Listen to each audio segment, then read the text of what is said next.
All right, Herle Burlyites, it's time for the podcast. I want to extend a warm welcome to you if you're a new listener, and welcome back if you're a grizzled veteran of the Herle Burly.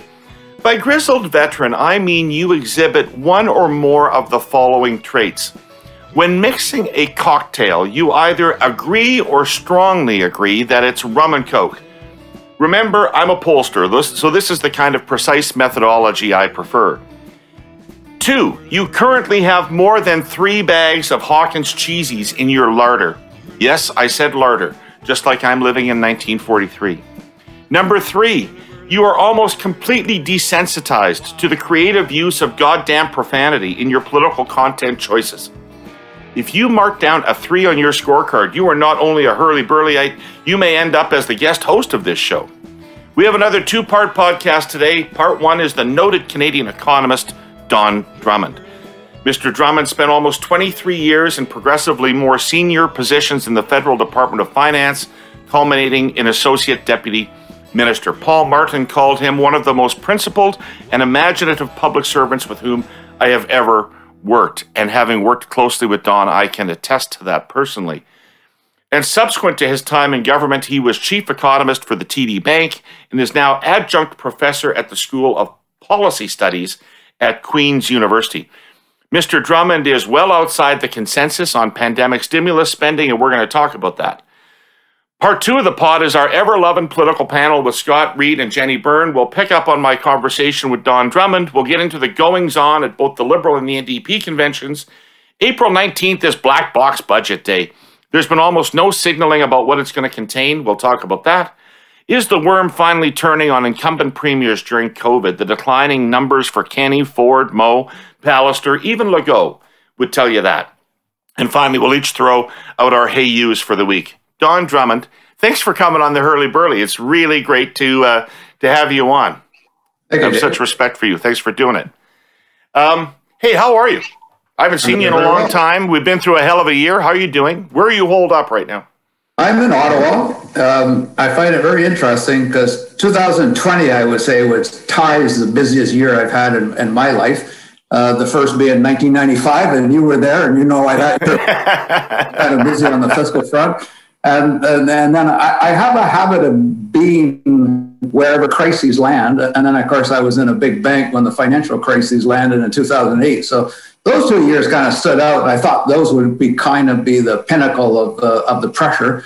But it turns out that I'm either drawn to crises or crises are drawn to me, because 2020 just kind of exploded, and then helping various organizations of the Government of Canada design the policies very quickly in the spring. And of course, who knew that in the world of academics that not only did nothing miss a beat as we went from in-person to virtual, but things basically just exploded. So 2021 seems to be kind of starting off the same way as 2020.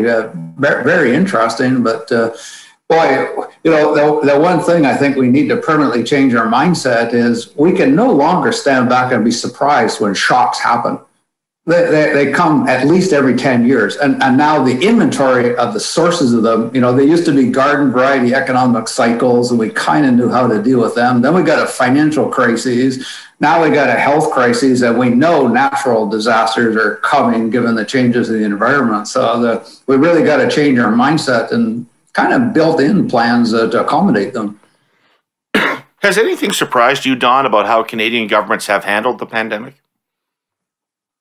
Well, unfortunately, no. And I guess the first thing that wasn't surprising, but it seems to be a characteristic of governments, is the total lack of preparation.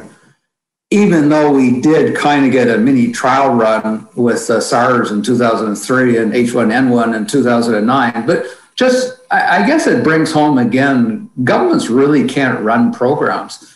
I mean, we laughed, I guess, cried maybe when we read that the United States, that the firm that was given the contracts to check the ventilators never bothered to check the batteries. And when they actually needed them, they found very few of them would actually run. But then we found out in Canada that the masks were all there, but nobody ever checked the expiry dates. Kind of, come on, that is so basic. We have, of course, ran 10 years where provincial healthcare spending has not increased relative to GDP. Very few people know that. They keep thinking healthcare costs are running away, but they didn't from 2011 until the beginning of 2020. But of course, they starved the capacity. They cut investment and buildings and machinery. And of course, we didn't have the capacity to deal with it. So again, it comes back to that. Whenever we get a shock, and we get them quite regularly, we're not prepared, and we seem to be surprised by them. I would say, if anything, the government of Canada surprised me on the household side with the speed and the size with which they reacted. And I must say, hats off to the Canada Revenue Agency. If you had told me beforehand that they could process 11 million applications for anything within a matter of weeks, I wouldn't have believed it at a time when everybody was being sent home. So they did almost all of that from their home offices. And smart on the government when they realized that the antiquated employment insurance system would just blow up in everybody's face and couldn't possibly handle it. So they made a very wise decision. Canada Revenue Agency is very good. And of course, in 5 or 10 years, it won't look as good because it's going to be very obvious that not all the due diligence was right.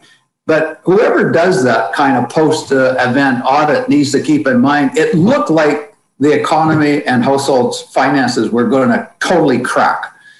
And something had to be done very quickly. And you can't process 11-minute files if you got to do a lot of diligence and make sure people prove everything. You got to act very quickly, and they did. Disappointingly slow on acting on the business side. This is more your world than my world. I would make a casual observation that perhaps one reason in that cabinet at that time, only one person had any business experience, and that person's not even there anymore. And so I don't think that they really grasp. I mean, you look at the initial wage subsidy program was a 10% subsidy. And you kind of think, okay, these businesses have had their revenues completely disappear, and you actually think a 10% wage subsidy is going to make a difference and they're going to bring back somebody. But again, to their credit, they got it. Of course, it got screamed at them that doesn't work. But you know, the rent subsidy program where the poor renter was totally beholden on the landlord, that had some flaws. And then just the structural to initially give the business loan program entirely to BDC and EDC, where to take the case of BDC, that was 20 times the volume of loans that they'd ever done before. How in the world could anybody have sat there and thought that they could handle that? But again, all credit to the management of BDC. They were very smart. They realized they couldn't run it, and they brought in the big banks to run it for them. So, so there was very fast action, very large action. Some big mistakes were made. And of course, the biggest mistakes were leading up to it, totally unprepared for it, even though he kind of had a thought that something like this would happen. Very interested. We should do this again in 20 years to see if this time the lessons get registered and we hate changes. Do we actually hire somebody to check the dates of the thing? Will somebody check that the batteries work? So, I want to get into budgets and financial decisions, but let me clear something up with you first. You worked in the Department of Finance under Paul Martin, and you were retained by Dalton McGuinty to do a review of Ontario spending. So you're a partisan Liberal, right? Well, I think one of the most frustrating things as a civil servant is you do get branded, and it really makes me angry, but also makes me sad. But the irony in my case is I've got branded both ways. So I think the world of Michael Wilson, and I thought the world of Don Mazankowski. Man, I learned so much from those people, and I thought they were such tremendous people. And when the Liberals came in, I kept getting these invitations from the Conservative Party to keep coming to all their events. And I kept having I'm actually not a member of the Conservative Party. I'm not a member of any party. I've never done anything politically, and given my position, I'm not. And they said, but you're really good friends with Michael Wilson and Don Mazankowski. Of course you're a member of the Conservative Party. And I said, well, no, I'm not. I served them because that's my job as a civil servant, and I served them to the best of my ability. But B, I won't make no secret of it. I worship those two guys. I thought they were just the greatest guys ever, and I learned so much from them. But not that way.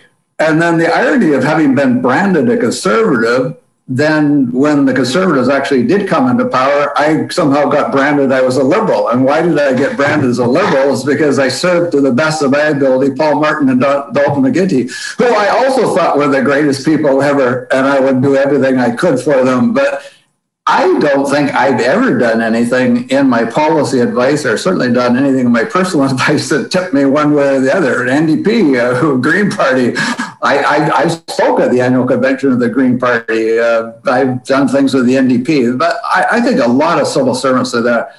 I'm always, Jean Chrétien was so full of wisdom, and I loved his story because when he came into power, everyone was expecting him to fire all the deputy ministers, and he said to me, "No, I don't do that. I think that they serve the crown. I don't think they're that way." And he said, "I've only once known the political allegiance of a civil servant, and that was the then deputy minister of finance." And he said, "The only reason I knew is because the morning after the Clark-Trudeau debate, we came into the office and the deputy minister said, 'Well, Clark clearly won that.' And I said, 'You got to be crazy. You've got to be a dyed-in-the-world biased conservative to think that.' And the deputy minister said, 'Well, I am, and my family is. I've always been.' And he said, 'That's the only time I've known the political influence. It didn't bother me in the least bit.' But guess who the first person the Conservatives fired when the Joe Clark government came in? This deputy minister, who was a Conservative. He said, 'That's what you get when you get it.' I think the civil services do the best to serve whoever. And if for some reason they really can't do that, I think they tend to quit. But anyhow, I've got branded that way. And but if you look back on my record, I was there all those conservative years, and with a lot of big policy changes, the free trade agreement, the introduction of the GST, all done under conservative governments. All right, thanks for clearing that. Thanks for clearing that up, because I think it's important. So let's get to the federal budget that's coming next week. Are you surprised at how little we know about it at this point? Yeah, I am. So it's been an art of budget making for an awful long time that they tend to get revealed. And in fact, it was something that I introduced, or at least convinced the government to introduce, the false statement. They didn't used to be the feature of the federal budgets, but I thought they were a necessary vehicle because you can't talk to people. At least people won't listen in the budget. You do the budget and you try to talk to people and explain your story, but all they're paying attention is the CTV or the Global or the CBC highlights of the measures. It's not a format for a dialogue and to create a consultation and a discussion. So I always thought, let's do a false statement. There's no measures in it. You can just lay out your vision, and you can be quite leading. You can be suggestive, and you can test the reaction. And if the reaction's bad, it's not like the government's going to fall on emotions of confidence. It's just out there. But they didn't really do that in the false statement. They presented the problem. They did the extrapolation out for quite a few years and showed a pretty ugly fiscal situation, but didn't really tip their hat as whether they intended to do anything about it. The big wild card, and it's an interesting one, I don't think any of us, well, you would have, but the rest of us probably didn't pay a lot of attention to ministerial mandate letters. But the intrigue is the Prime Minister stuck in an introduction of a fiscal anchor into the current Minister of Finance's mandate letter. Now, that could be defined in many different ways, but to me, that's going to be one of the most, well, that will be the first thing I'll look at the budget. It may be the last thing anybody else will look at because it's probably going to be way out there in the future, but I'm really intrigued. Are they going to pick some kind of fiscal anchor? And coming back to Ontario, theirs is really a joke line. It basically said, however high the debt to GDP ratio gets, we will make sure it goes no higher than that. And I go like, it wasn't that long ago, your debt to GDP ratio was 27%. That was only just prior to the financial crisis. And now you think it's going to go to 56%. And your anchor is, well, they'll try to not make it go any higher than the 56. I go, well, I think just it's doubled and you're going to lock it in at that. So I hope the federal government doesn't do that, but they may well.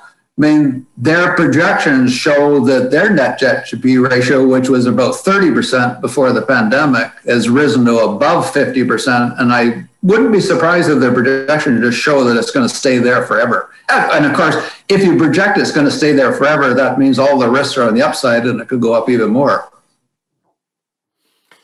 So Don, this interests me because I've had a number of economists on this show, almost all of whom have been relatively unconcerned about the federal government's fiscal position, and thought that it was quite sustainable. And in fact, most of them have been arguing for more spending in various areas, more investment in various areas, and spending in various areas. I know you don't believe that.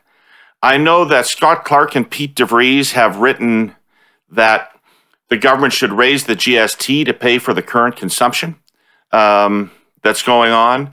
I know that David Dodge has put forward some sort of fiscal anchor and expressed concern about where the fiscal situation is going. What do you think it is about the veterans of the Department of Finance having somewhat more skeptical view of our ability to afford all this than what I would say is the consensus of economists out there? Well, you make me think of a comment our Minister of Finance made last fall. She said something to the effect of there's nothing worse than old generals fighting old wars. And you just mentioned all the generals right there in one sentence. I mean, everybody, right. We were the senior management of finance in 1995. That was the war. But we don't. In fact, I would say it was the opposite. None of us want to fight that war again. That's what we're trying to avoid. You know, it's a natural thing in human life. We see that in so many things. There's a tendency when something appears to be unfolding differently in the past, you think it will always remain different. And we know from our own life, 99% of the time, that's not the case. Things will change for a while, but it tends to come back. Interest rates will rise at some point. And in fact, I have a twist on that. Most other people just try to forecast and guess when interest rates will rise. I think they absolutely need to rise. I don't think I warrant any sympathy for anybody, but I am in a fortunate position of having a retirement savings plan, and I just renewed 2 GICs in that plan at 0.5 and 0.7% rate of interest. I'm not even remotely covering the rate of inflation. There's no incentive right now to save. It's hammering savers and it's encouraging dis-saving. We have a generation now that has lived their whole household experience at mortgage rates under 3%. And they're maxed out. Everybody's maxed out. Corporations are awash in debt.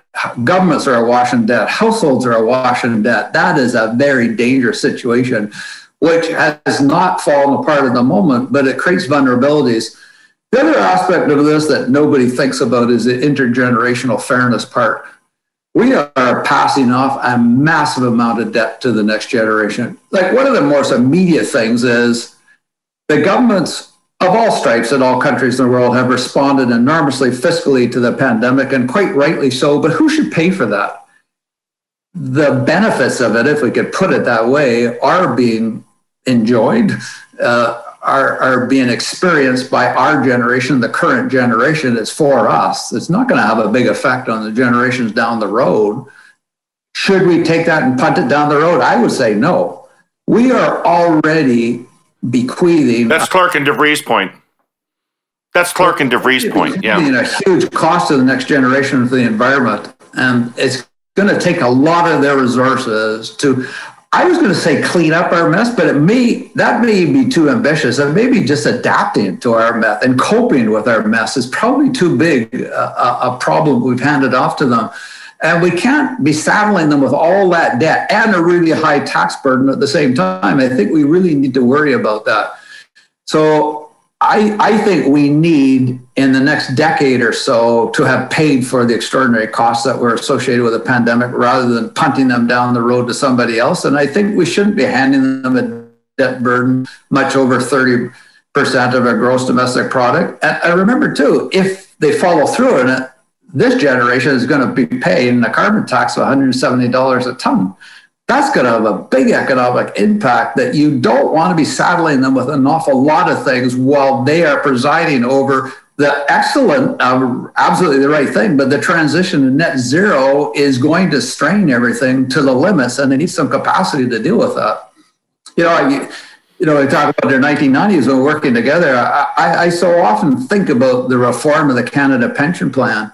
And I think it's a lesson. While it was a good thing, it had a very bad side that we should be cognizant of. The solution to the pending bankruptcy of the Canada Pension Plan was to make young people pay premium rates that far exceed the value of the plan. They are subsidizing the previous generation of workers. It's not the fault of the previous generations. They didn't cheat. They paid what governments told them to pay, but governments didn't tell them to pay enough. But the solution wasn't to address the problem by the older people who got a net benefit. The solution was to saddle for their entire working life young people with paying higher premiums than they're ever going to get out of the plan. But you can't keep doing that with everything. At least I hope you can't keep doing that with everything. And I don't see that intergenerational side being brought in very much. And you're kind of in the same age bracket as me. We always get that joke. We would love to tell our grandchildren and others how tough things we were young compared to theirs. My school was at the end of my street. We walked to school. We played without our parents having a clue where we were. We went to university virtually free, and we almost all got jobs before we wrote our final exams, and they were indeterminate jobs with a full suite of benefits. And yeah, my generation got stuck with really high mortgage interest rates, but that didn't last very long. I teach in a graduate school, and they consider themselves extraordinarily lucky if they come up with contracts and they stringing contract after contract. They got no benefits. And how much more do you want to pass on to them when they're dealing with that? And if anything, the shifts in the labor market are going to be faster in the future than they've been in the past. And they have to have a certain fleet of footness, and you can't be tiring some anchor around their fiscal anchor. You want to make sure that anchor doesn't drag them to the bottom. Hey, who remembers Leonard Bones McCoy? Some of you are nodding right now. He was the Doctor on the original Star Trek, a show set in the year 2265, created by the visionary Gene Roddenberry. You can tell I'm a big fan. I've got my Star Trek mug here, which Bones was number 3, not quite big enough to get onto the mug, but he's third after these two guys. Amongst all kinds of futuristic equipment, old Bones had this wand he'd wave over patients that would instantly monitor their health and diagnose what was wrong. Just wave it over them like this. Well, Gene got it right. Only he was about 240 years too slow with some of that medical stuff. 5G technology, and as a result, digital healthcare, is set to explode in this country. And our presenting sponsor, TELUS, is on the leading edge of all of it with TELUS Health. 5G will make the internet 10 to 100 times faster than it is now, with enormous bandwidth. That's going to expand on and bring us brand new services we can access at home at lightning speed. Think of this. 5G will enable innovative wearable tech that can monitor patients' health factors in real time so that doctors can track, treat, and even diagnose conditions like heart or kidney disease remotely and accurately. Just recently, the first remote surgery took place using 5G-enabled robotics, while the patient and the surgeon were nearly 3,200 kilometers apart. With 5G devices, doctors will be able to care for far more patients with fewer limitations. No more having to make unwise trips to the office when you're medically compromised. TELUS electronic medical records will be dramatically expanded, with large image files like MRIs and CT scans transferred much faster. That reduces our wait times. All of this goes beyond simple connectivity. It addresses a deeper social issue. How can we all stay healthier with an improved healthcare system and better access to it? With 5G, that's a place where TELUS is determined to boldly go. Find out more at telus.com/5G.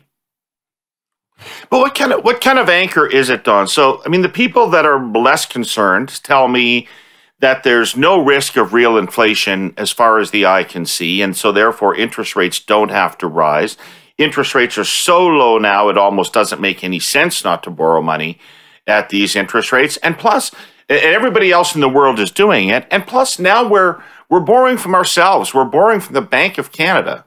Why didn't we think of that in 1995? Why did we have to cut the crow rate? Why couldn't we just borrow some more money from the Bank of Canada? Well, the let's just deal with that interest rate first, because I'll come back to that theme of why interest rates need to rise. That yes, they're not particularly high right now. They need to go up. I don't say that they need to go high, and if inflation is not a big problem, they shouldn't go high. But I had an interesting experience in the 2000s because I wrote a paper on the concept of, I called it a neutral interest rate. And I literally got summoned by the Governing Council of the Bank of Canada, who basically said that they were going to write letters to all the universities that had given me degrees and recommended my degrees be recalled because it was a concept in theory, and in practice it was meaningless because the neutral rate will change. Well, fast forward to future years, and if you look at the Bank of Canada statements, this concept of a neutral rate is front and center of everything they do. To their word, when they first heard about the concept, it does change. When they first started publishing it, they thought the neutral short-term interest rate was around 3.5%, and now they sort of think it's more in the 2 to 3%. But monetary policy should be very simple. It's that basically you set things at neutral, and if the economy is performing very well, you just go home, just go to bed, do something else. But we are now in our 13th year of super low interest rates, and it's building up problems. It's building up financial instability itself. Yes, you could argue maybe they don't have a choice because they've had to stimulate the economy, but I think we need to be very careful about that. And I think we're in the midst of gearing down to a slower, sustained rate of growth. And I have a great deal of fear that both the monetary and the fiscal will balk at that, and they'll try to stimulate the economy from the demand side. A very similar situation, talk about old generals and old wars, the exact same thing happened in 1973 to 78. Where the economy slowed down and everybody thought it was temporary. And basically it took till 1995 before that slowdown in growth got fully factored into budgets. Whoa, what a slow learning curve. So I'm hoping we're not doing that well. But interest rates do need to rise. And you also look at it, we hit 1995, we were paying 36 cents of every dollar of revenue on interest payments. And you remember what was the one thing every member of parliament came and said when they had a break, spring break, they came back from their ride and they said, all anybody in my constituency says is they're not getting their money's worth. And we go, duh, they're getting 60 in the dollar that they send. And, and what really intrigued me, because I came up with that concept that I called it the interest bite, and then the Auditor General started to feature it, and then the Government of Canada started to feature it. I thought that was a tremendously important political concept, but shows why I'm on the economic side, not the political. It never took legs from the political side, but I thought your proposition as a politician is you're going to say, give me $1 and I'll give you 64 cents. You're never going to get reelected. How could you possibly do that? But the success in turning around the deficit never really turned on that.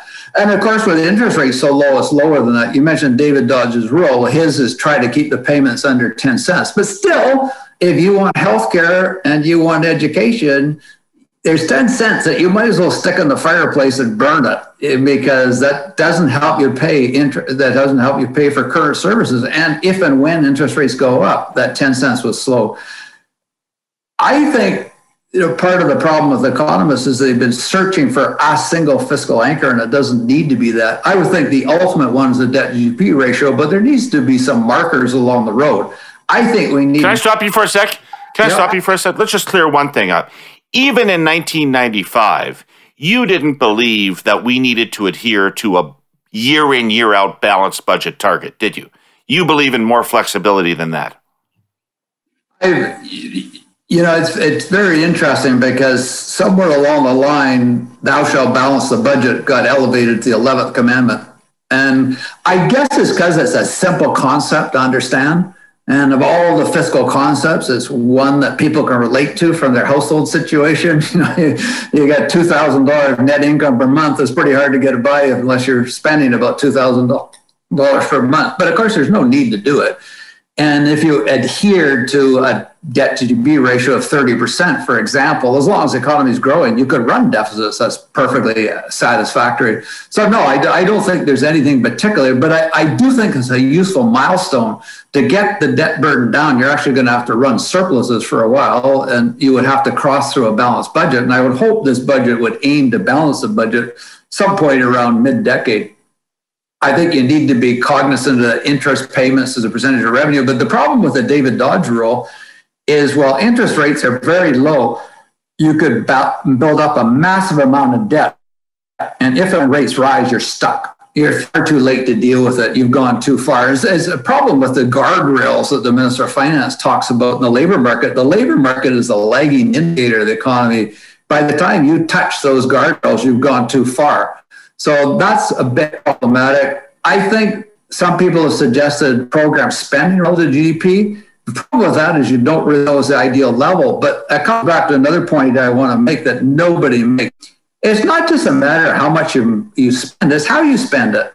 A lot of government spending is not ever efficient, and you got to worry about that. It's like, it's not a dollar is a dollar, a dollar. Some of it's just junk. You know, you're talking about the review, and I did in Ontario.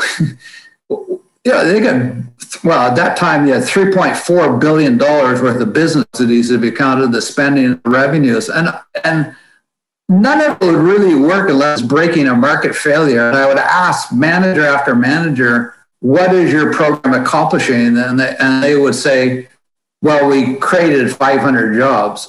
And I said, well, if I put in $400 billion in a helicopter and flew over Yonge Street and threw it out, people would pick it up and they would spend it, and that too would create the jobs. So big deal. What are you accomplishing? And of course, their eyes glaze over because they never put the two sides together. They never realized that their spending of $400 million was taxes to $400 million to somebody. So you always have to provide this really test. Am I accomplishing more with that spending than the damage I'm doing by raising the revenue? And I don't think governments typically do that. And so you got to be really, really careful of exactly what you're spending on, and particularly the federal government, because they don't have a lot of experience running the programs. They can end up wasting a lot of that money. You know, if you look in the last couple of years, one of the things that concerns me is the temptation they're trying to provide to provinces or having the federal government enter certain fields of provincial jurisdiction, but they do it through limited and temporary funding. So here's a lot of money for a couple of years for home care and health care, but it's only going to last a few years. And then the fall update, here's 2 years of help with long-term care. And I go, well, excuse me? Like, we're going to have a doubling of seniors in the next 15 years, and you actually think 2 years of funding is going to make a difference? Like, this is a long-term problem that's just going to get bigger and bigger. And so that's an example to me. It's not just it was $1 billion, let's examine the $1 billion. Let's examine it against the context and what you might achieve. And it looks very bad of any kind of objective analysis. So, Don, I just want to take a detour here, because you prompted me with a memory, which is that when I worked with you and we would sit around the CMO table talking about things, there was always the list of things that people wanted to do.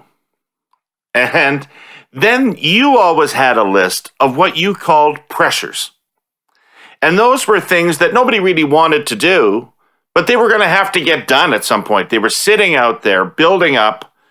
Does that still happen? And what are those pressures that we're not even aware of that are going to impact on the government's financial position?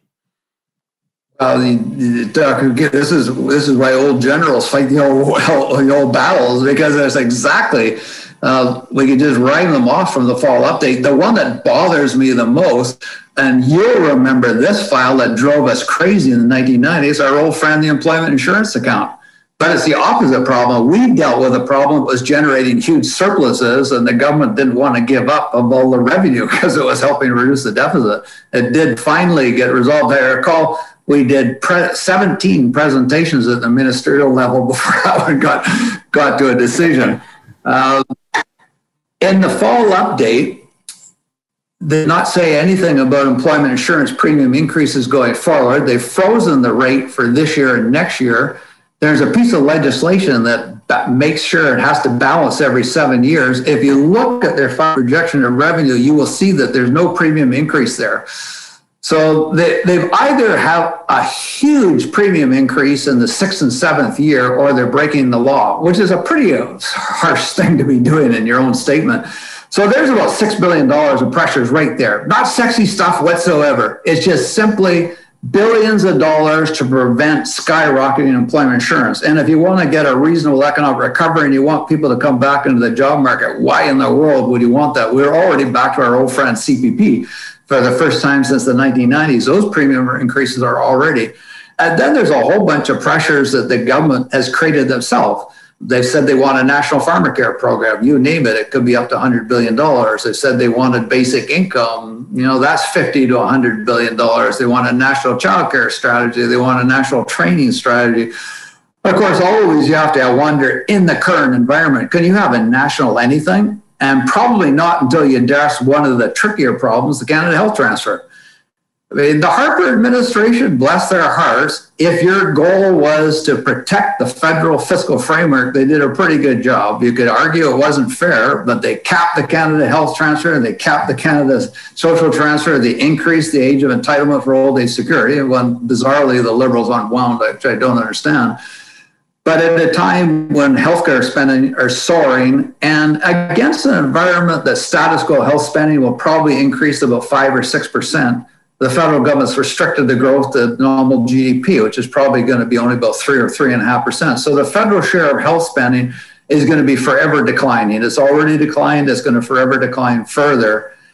That's a pressure. And I don't think the provinces, I wouldn't blame the provinces. I wouldn't play ball with anything until that. You saw the Council of Federation, they're asking for $28 billion. That's a huge problem.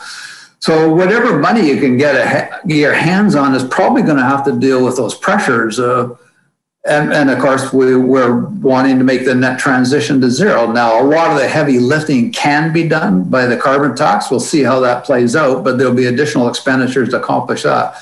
So it's hard to deliver on the new, spanky, brand new, shiny baubles when you've got so many undergoing things. And you look at the capital side of defense, which we've starved for years and years. You look at the Coast Guard, which we starved, the lack of computers and RCMP. None of this stuff is very interesting politically. I get it. It's the bolts, the nuts and bolts of running the machinery of government, but it does require a fair bit of money. And we almost never allocate it to it.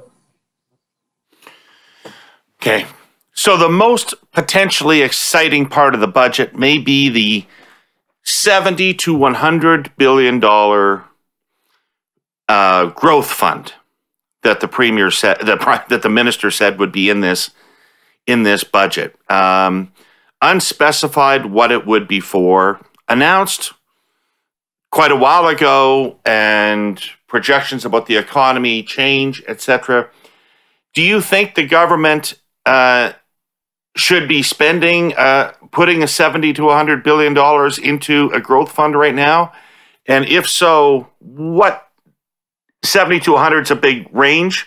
Is that the right number? And second of all, what should they be doing with it? Like, what should you be spending it on? I'm going to first get into the fine art of semantics. It's a very unfortunate choice of words, fiscal stimulus.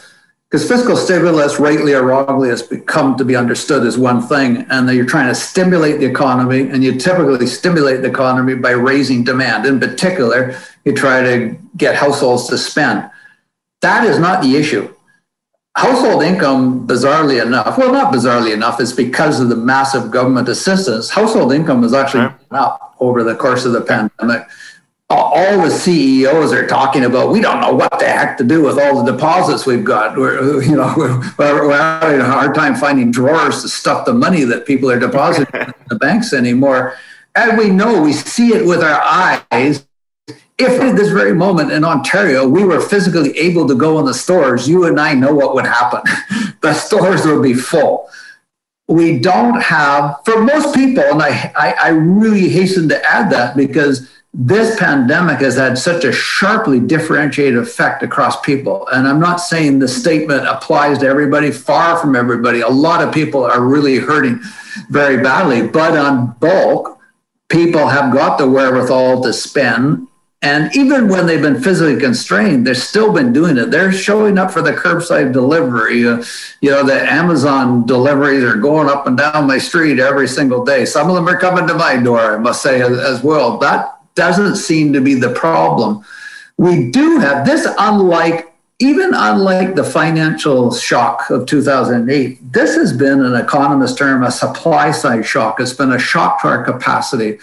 We've seen immigration plummet. So that's going to lower our labor force. We've seen the labor force participation rate, particularly for women, plummet. That's going to hurt the supply capacity of the economy. We've seen investment, business investment has collapsed. And we've always had a lot of mismatching in the labor demand and supply, and we've seen that exacerbated. Business is shifting so rapidly, some of them cannot find the skill sets that they're looking, and there's an awful lot of workers whose skill sets will not be in demand once we go forward. So we have a huge problem with the supply capacity. In that fall update, Finance said that they were lowering their long-term growth rate from 1.7 to 1.4% per year. That's not very rapid. That's that kind of shift I was talking about from the 1970s. The Bank of Canada has talked about an even larger downward adjustment. We'll see when they come up shortly with their latest economic outlook, but they're lowering tremendously their estimate of the economy's capacity. So if you're going to do something, you have to do it to the supply side rather than the demand side. And that's a lot harder to do successfully. The demand side, you just throw money at people and they will spend a good part of it. That's easy. And that's what governments do, right? I mean, government, particularly the federal government, they're very good at writing checks. They're not so good at delivering programs. We've been trying since 1973 to increase innovation and productivity in the economy without any success. They're not so good at that, but that's what we need. I mean, immigration, if you work at it, and I would say we need to better tailor it to the labor market demands. It'll probably come back as the health situation improves. We probably need to do some kind of assessment for business investment. And the CD Howe shadow budget, we recommended a temporary investment tax credit. We definitely need to do something for childcare. One of the many fascinating side effects of this pandemic is we have never heard childcare being discussed as an economic measure before. It has always been a family measure, and to be sexist about it, is often tagged as been a measure for women. We don't have that conversation anymore. We realize when so many households have two income earners that you have to have good childcare in order for the economy to function. So something will have to be done. I don't think that will be a national childcare program. I just don't think the federations in the state where the provinces are going to play a game with that. And it won't just be Quebec opting out of it, who already have a perfectly reasonable program. It will be all of them opting out until at least the healthcare problem. But we need to deal with that side as well.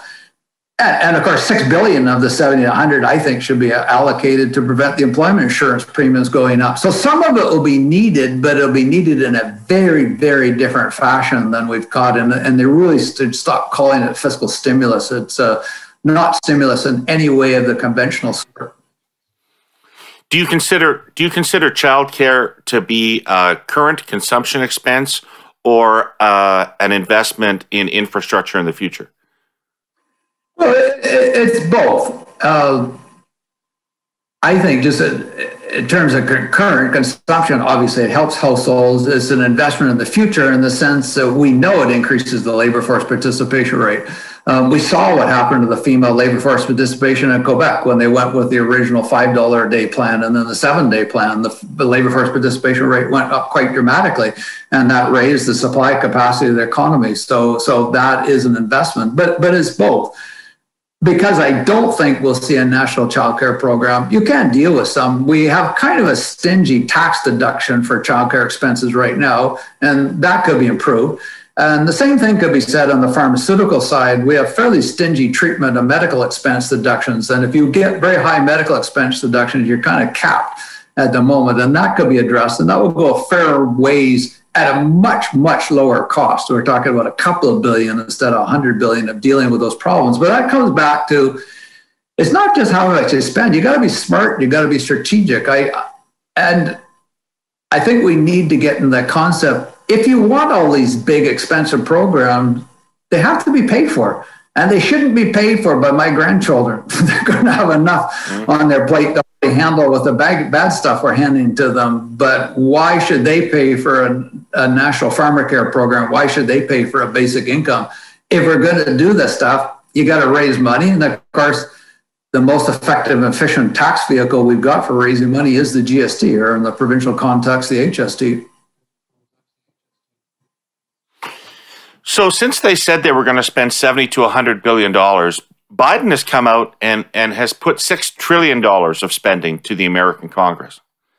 What would you think if the government actually put more than $100 billion into that spending, into that investment fund going forward?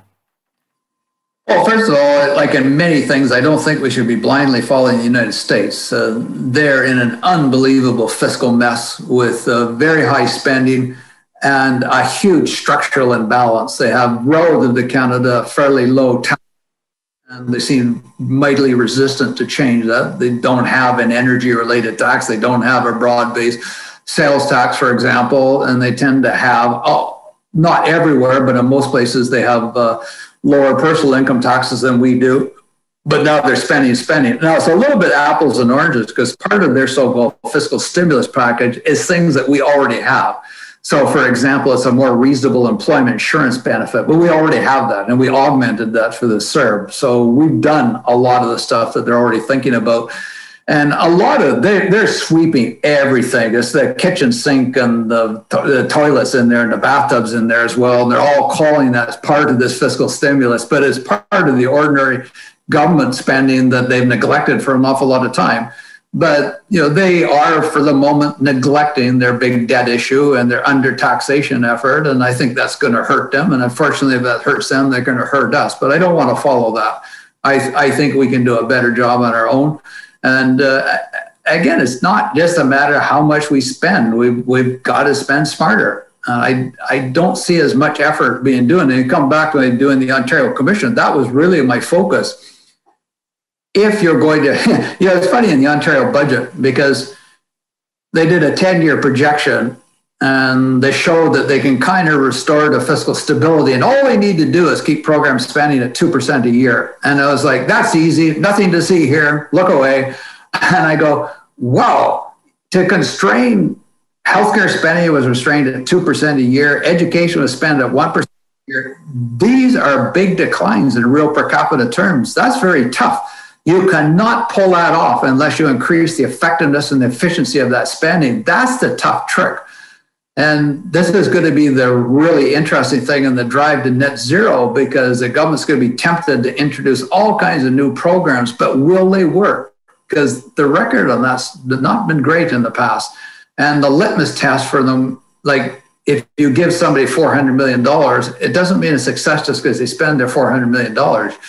All you've done is taken $400 million out of somebody's pocket and you put it in somebody else's pocket, and you've created a huge administrative and efficiency loss along the way. But we don't tend to look and scrutinize spending that way. Okay. Last question about the feds before I want to go to Ontario, but last question about the feds. Are there revenue options for them? We see, Scott and Pete recommended a GST increase. Biden is reversing Trump's high income and corporate tax cuts. Is there some opportunity to raise revenue in Canada? Well, I guess I'll start with the way like the bank robber said, why do you rob banks? Because where the money is. The big money, of course, is in personal income taxes. All Canadians pay very high marginal income taxes. And when I say that, most people immediately think about the wealthy. The wealthy actually don't pay the highest marginal income taxes. It's families particularly have child benefits that pay the highest because those are taxed back. So seniors who, for example, get the guaranteed income supplement because that's taxed back tend to pay highest marginal tax rates. I don't think further on personal income taxes in Canada. Yes, if the United States raises their corporate income tax, it gives us some breathing room, but most states have lower corporate income taxes than Canadian provinces. So we are already quite squeezed, and we will continue even if they raise their tax to 28. So I don't think there's any scope. And in fact, I think it would be better if we further lowered the corporate income tax. So we have the carbon tax, and I think it's smart economically and politically to set that aside and have that a zero net, whatever proceeds you give back to people. That I think was a key to the success in British Columbia. A very smart move to introduce it that way. It calmed the fears about that, and I think we shouldn't tamper with that. So really, by process of elimination, it comes back to GST. But it's a pretty good place to end up by elimination, because study after study show it has the least economic damage. It is the most efficient and effective way of raising revenues. People worry about the distribution effects, but you can't deal with that through the credit built into the GST. So if we need more revenues, and I would argue we do, that's definitely the way to go. And in a way, for those with a memory, you can get 2 points by just putting it back where it used to be. It started off at 7. The other thing about it is it admittedly does have a high cost, particularly for small businesses to administer it, but that's a fixed cost. So you might as well bring in a fair bit of revenue. If you're going to put everybody through that cost, you might as well get a substantial amount of revenue. So by lowering it from 7 to 5, you actually made the tax less efficient. So I would definitely think that's the tax vehicle we should use in Canada. Don, in the 90s, in 99 or 2000, I can't remember, after the budget was balanced, we introduced what we bragged about as the biggest tax cut in Canadian history. Was that a mistake? No, I don't think so. And I think the proof was in there. Canada was in a pretty good fiscal position until we hit the financial crises. And even then, we were in a sufficient enough position to handle the financial crises and to respond very strongly and get back to balance. In fact, I wrote a piece for, not the CD Howe, but the Fraser Institute just did a volume of papers on the 1995 budget. And I wrote it was basically a solution that lasted for more than a generation. And it allowed to create those dividends. It was very interesting you talk about the corporate income tax side, because one of those tax cuts was moving down the federal corporate income tax, which I never thought the government would accept. It was a very interesting lesson for me as a bureaucrat. I had proposed and thought my head would be cut off reducing it. At that time, the federal corporate income tax was 24%. It was 27, but it had a 4% surtax. And I was rather timid in what I was suggesting because I didn't think I would get any political support. And I got summoned by the Prime Minister's advisors, Eddie Goldenberg and Aviva Hozek, offices in the Langevin block. And they said, that proposal for reducing the corporate income tax? And I thought they were just going to give me hard. He says, we want you to lower it more. And I got up from the meeting room and I walked out of the room and I stood out in the hall. And they came running out and they saw me standing there looking at the name plaque on the door. And they said, why did you walk out? What are you doing?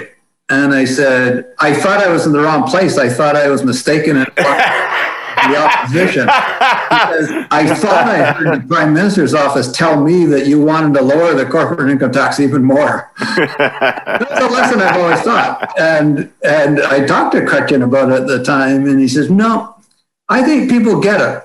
I think the proposition is very simple. If you want to have an economy, you got to have thriving corporations. If you want thriving corporations, you got to give them a competitive tax plate. And so we need to move on that. And of course, history bears that out right, because the feared for negative response never did come. I wouldn't say the people on the streets were breaking out the champagne for it, but it kind of got absorbed and people sort of supported it implicitly. Chrétien could sell right-wing concepts in a way no other politician could, because nobody ever thought he was on the side of the big people. Well, the other interesting one, I had the surprise for me one day. I was sitting in my office and he called me. He had a tendency to do that. Nobody dialing the numbers for that guy. And he says, call up the 24 Sussex right away. So I can run over there as fast as I can. And he says, I want you to lower the capital gains inclusion rate. I was as shocked by that as I was by Eddie Goldenberg and Aviva Hozek. And I said, you want me to lower that? And you're a civil servant. You got to do due diligence. It's funny the numbers you remember in your life, because we're now going back to the late 1990s. I said that 70% of the benefits go to income earners of 100,000 or more, and 50% of the benefits go to income earners 200,000 or more. You will be criticized for taking a measure that helps the wealthy. And he wouldn't have any of it. He says, no. He says, your numbers are wrong. And I still laugh at him. He must have thought I was so naive. So I said, well, my numbers are based on taxation statistics, which is a sample by the Canada Revenue Agency of 40,000. taxpayers, and it has a standard deviation of 4 percentage points. So I may be off. That 50% could be 46. He's just laughing at me. He do, and he had that great feel. And he says, no. He says, there's lots of lower income and middle people that own stocks, and that's their hope for changing their situation. Just go and do it. And of course I did. Well, they accepted it. And, we now have 50% capital gains inclusion, which is the right thing to do because you don't get to deduct your capital losses. And most of the capital gains you pay is inflation, and we don't adjust for inflation. So whatever his reasons were, it was a sound policy thing to do. But there was a couple of examples where things that seemingly, as you said, did cater to the wealthier or the right side of it. But I think we're appropriate. Okay. Let's switch. We're running out of time, and by God, this is going by quickly. Let's switch, if we can, to Ontario.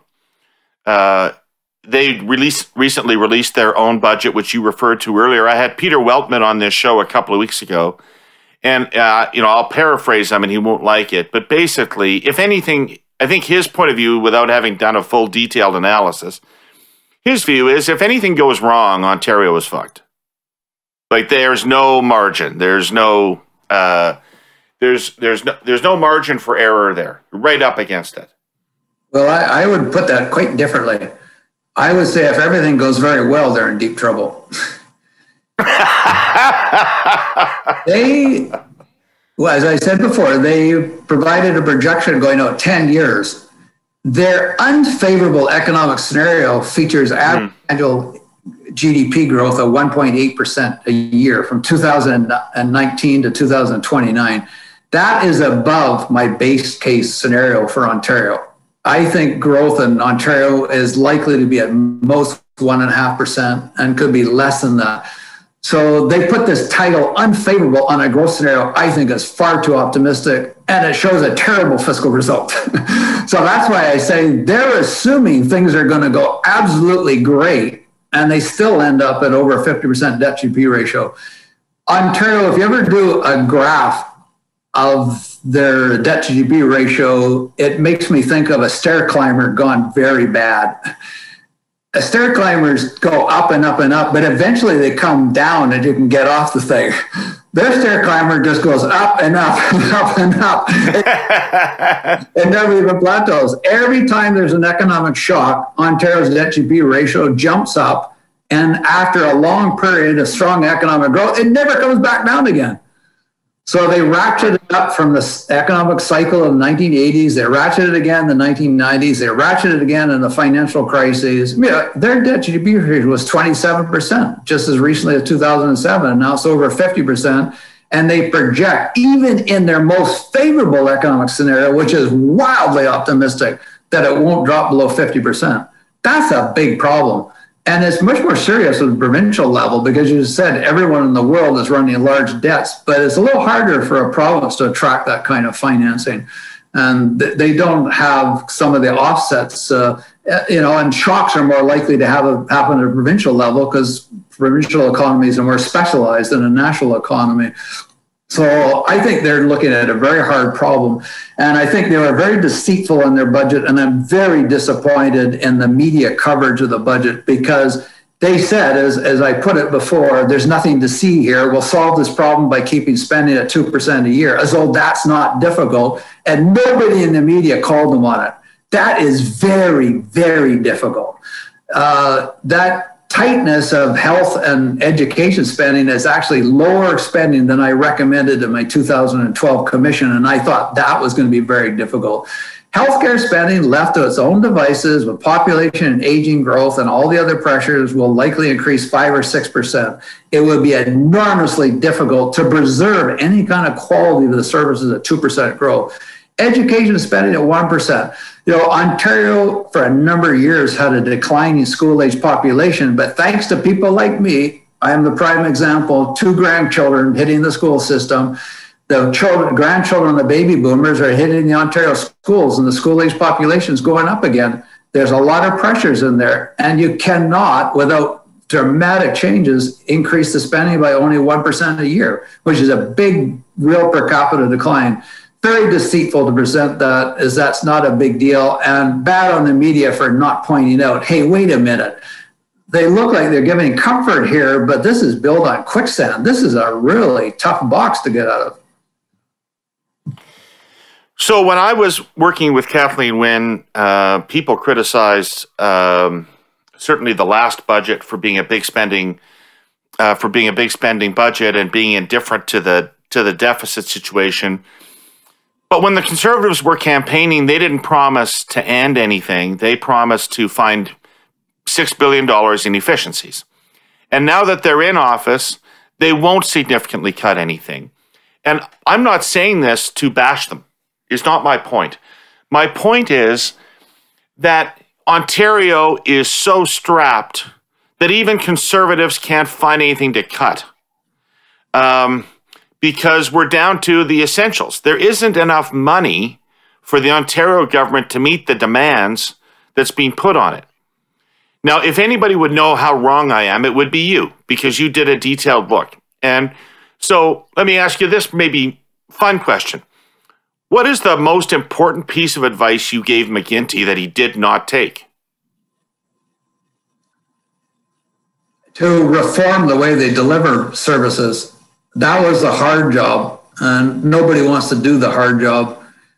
All they did, and in fact, it makes me laugh even though just thinking about it before I express it. Do not put on a hiring freeze. Do not eliminate bonuses for your senior management. Do not cut salaries of civil servants. All that will do is you'll keep the poor employees, and all the good people of alternatives will leave, and you'll end up with a weaker civil service and a weaker government. Of course, they did exactly what I did. They were running competition after competition where nobody applied for a management job. And one year they had 700 people in the management category asked to be taken out of the management category back into the union because they created a... And then here's where the part that makes me laugh. They hired me on a contract to advise them to how to get out of their mess. And I said, okay, I will do that, but you will allow me one shot at reminding you of the irony, because would you please read this paragraph of the Ontario Commission? And they read that paragraph and they said, you did everything I advise you not to do. And I actually, in that paragraph, told you what would happen if you don't take my advice. Everything I said will happen did happen. And now you want me to come in and help you fix it. To their credit, they did reverse a lot of this stuff, but governments always do that. And they always, because it's easy, it's a lot easier to do that than to do the hard work of restructuring how you deliver stuff. And they think, and I think wrongly, they think it has a political appeal. You know, I think we learned a lesson from Hudak was bragged about laying off 68,000 civil servants. And I said to anybody, I don't care who wins that election. If they're going to deal with the fiscal problem, there will be 68,000 fewer civil servants. The only of those differences is whether you're going to brag about it and say a lot about it. And you think of Harper's fiscal rationalization after 2011, he never told anybody how he did it. And you can say that was unparliamentary, but kind of got away with it. People don't want to hear about that kind of stuff, but you have to do that. And you have to change the way you deliver programs, and you have to just stop doing certain things. You just can't keep squeezing, because if you take 10% out of everybody's budget, the lousy program still ends up with 90% more money than it needs. And the programs that you need don't run it well anymore because they're understaffed, they're under-resourced. But it's hard. And, you know, that was why, in a way, it was kind of easy to do program review. Because you didn't go around the cabinet and say, I'm cutting you, you, and you, but not you, you, and you. Oh, that creates a bad feeling. It says, guess what?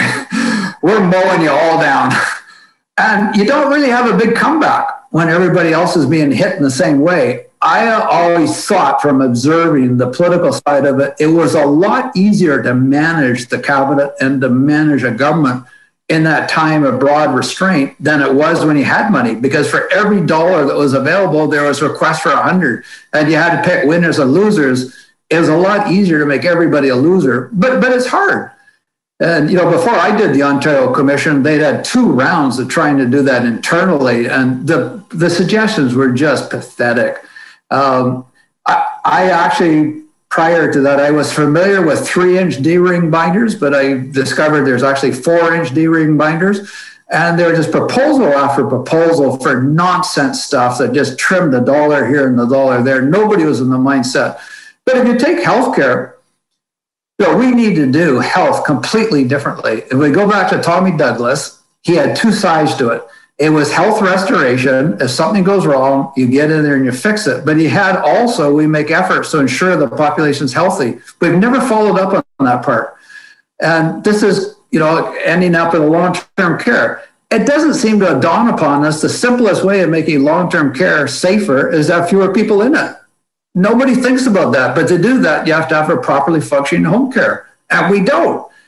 And, talk about a political winner. I have never seen a poll that people have not answered. They want to live independently as long as they can. Why don't we every once in a while give people what they want? But we don't. You're able to be 100% independent and you live in your home. The moment you've got a challenge, bing, you're off to long-term care. And we're so fixated right now with improving the standards of long-term care. Everybody's forgetting that we will need to double the number of long-term care beds in the next 15 years if the same percentage of people at every age end up going to long-term care. That's just simply the 75 plus population in Canada is about. Just do the math when they were born. These are the prime baby boomers. There is that. And we can't just keep shipping them off to long-term care. It's high cost, but it's not where they want to be. And you look at every other country except for the United States has a whole range of alternative services. They've got good home care. They've got community living. They got stratified age communities throughout the United Kingdom. But we're in Canada. We're trained since birth. Thou shalt only compare yourself to the United States. They don't do anything interesting for the seniors. Therefore, we shouldn't. Well, wake up. There's 206 countries in this world. A lot of them are doing more interesting things, but we never tend to look at them. But that's going to be a huge fiscal pressure coming our way. Ontario's got a plan for 15,000 long-term care beds, and I said, well, you're not even in the right decimal place. You got moving out of another. It's the wrong policy approach. That's not what you should be doing. Denmark passed a law in 1987 making it illegal to build more long-term care beds, and they're down 30%. And they have the most satisfied with quality of life seniors in the world. I don't think that's an accident. If you can't get out of your bathtub in Denmark, you call your community service, and then 24 hours, somebody's bolted a bar on the side of your bath. You can do a heck of a lot of bath and bars and sending people to the kind of care arrangements we do. But it requires a change in the mindset. And it requires, there's probably 500 different policies in Canada. I think we have objectives for 499. We have no objective on Canadians of health outcomes. We have objectives for inputs like wait times. We don't even know what the status of health is in Canadians. We have a vague idea how they self-assess it, but we have no objective measures of it. How wrong is that? But there's an example where you would have to turn everything on its head and do it very much differently. And you can end up doing it more efficiently and keep some of those cost pressures down. But it's hard work. And you have to disturb vested interests, and that's tough. Super interesting, Don. Super interesting. I have one last question, which is this. Building on all this, we've seen through the pandemic that the provincial governments did not have the wherewithal to respond to what was happening. And so the federal government has ended up sending out a lot of money just to help provinces fulfill their obligations in the healthcare and education and other spheres. Given everything that we've been talking about, do we need a realignment of responsibilities and revenue in the Confederation? Do we have a situation where there's a federal government with relatively limited responsibilities, but almost unlimited ability to raise revenue and borrow money, versus provinces that have a lot of responsibility and are much more constrained? I agree with everything but that last part. So the big cost pressure, bar none, going forward is going to be healthcare.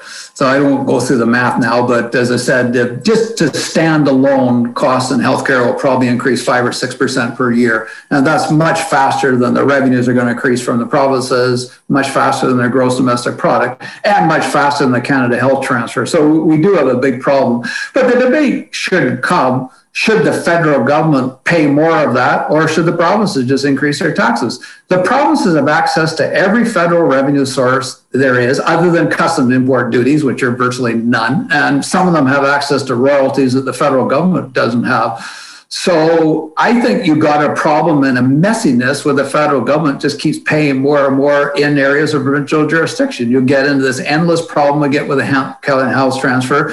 You get in this problem, it's like a bait and switch. Boy, I've seen that so many times, what they propose on the long-term care. That's what happened in the federal government in the 1960s and 70s.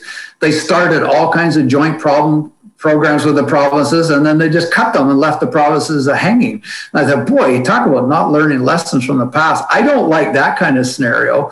So I think the debate should be the provinces could take additional revenues themselves. There could be some kind of tax point transfer. In effect, the federal government, if they were to keep the GST 5%, that's a potential tax point transfer right there. The provinces could move on the HST. Let's face it, Alberta is going to have to introduce some kind of version of the HST going forward. So that could be de facto the tax point transfer, and that would rebalance it and keep things under the provincial jurisdiction.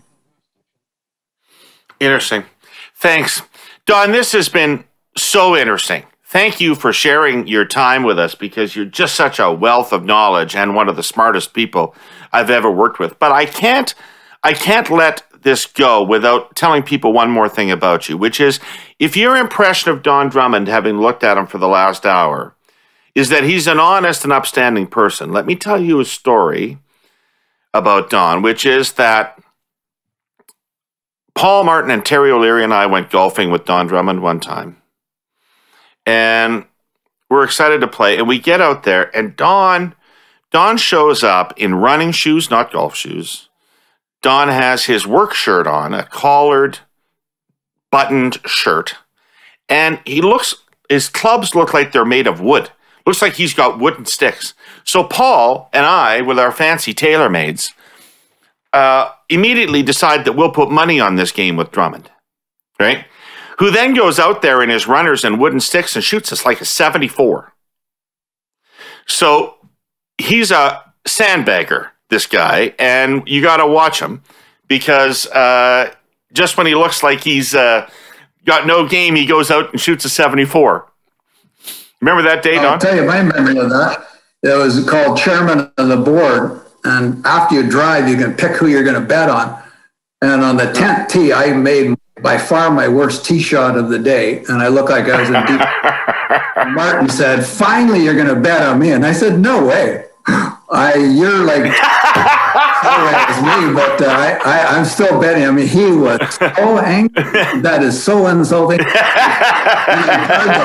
double bogeyed it, and that just made him even madder. But it comes back to how you have to analyze results. So at the end of the round, the three of you said, "Well, you beat us because you hit the ball so much better." And I said, "No, I took 26 putts, and I think the three of you averaged 40 putts. You might want to think about that." Yeah, but working on your putting's no fun, Don. Working on your putting's no fun. That's exactly my point, David. That's why governments don't restructure their programs, because that's the nuts and bolts. You can do it, but it's not as fun. What's fun is hitting the ball 250 yards down the fairway, but that's not really what counts at the end. Excellent. Don, you're the best. Thanks for doing this. Okay. Stay in touch, would you? Okay, Thanks. bye. I'm going to go on a bit of a tangent here. Call me pedantic. CN is our sponsor, and I want to know what I'm talking about when I do spots like this one for the pod, and so often I do a little bit of reading to catch up on things before I do the ad. But this one is about hopper cars, and I know hopper cars. Coming from Saskatchewan, being involved in transportation policy all my life, I know hopper cars. They are critical to moving grain for farmers. And CN has just bought 2,500 brand new high-capacity hopper cars. The railway uses them to ship grain out of Western Canada, which has always been sort of a prime mission. But why hopper? Do they hop around? What does hopping have to do with grain? Well, this I did have to read about. You have to go a long way back to find out, and I mean a really long way. Chaucer talked about a grain hopper 700 years ago in Canterbury Tales, I've discovered. The hopper was basically a container with a hole in the bottom that channeled grain into the mill. And yes, it moved around. It even jumped a bit as the grain exited, kind of like the receptacle that feeds coffee beans into a grinder, which I suppose is why that's called a bean hopper. Okay, I digress. The reason CN bought all of these new high-tech hopper cars is because CN has been breaking records for shipping Canada's excellent, globally coveted grain out of the prairies for more than a year. The railway did it again in March. It moved just about 3 million metric tons to Canadian markets and to ports for overseas shipments. And that was despite some pretty extreme cold. Grain farmers are constantly improving their technique and technology, and so is CN. Talk about Canadian success. Anyway, I just wanted to put all that into the hopper. Ba-dum-bum. All right, it's time for the panel. I was going to say if it's Tuesday, but it isn't Tuesday, it's Wednesday. We're late this week. It's Wednesday, it's the political panel with Jenni Byrne and Scott Reid. How are you, folks? Howdy.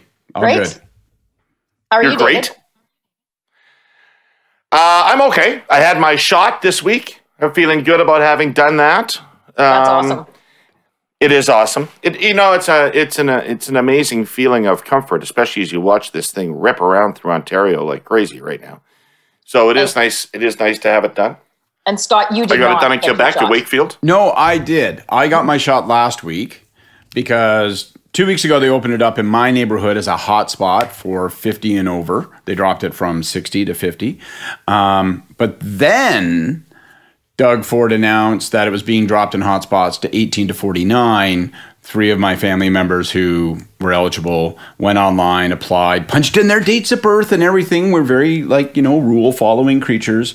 And then when we arrived, we were turned away and said, that may be the policy that was articulated by the Premier, but that is not the policy that has been activated by the Premier. So it's a string to nothing, that promise. It's a lever. So your angry rant on Twitter seems to have prompted actually some journalism into this issue. And did we actually find out, just tell me if I'm right about this, did we actually find out that the Premier just said that on the spur of the moment in the news conference because he thought it would help him get through the news conference?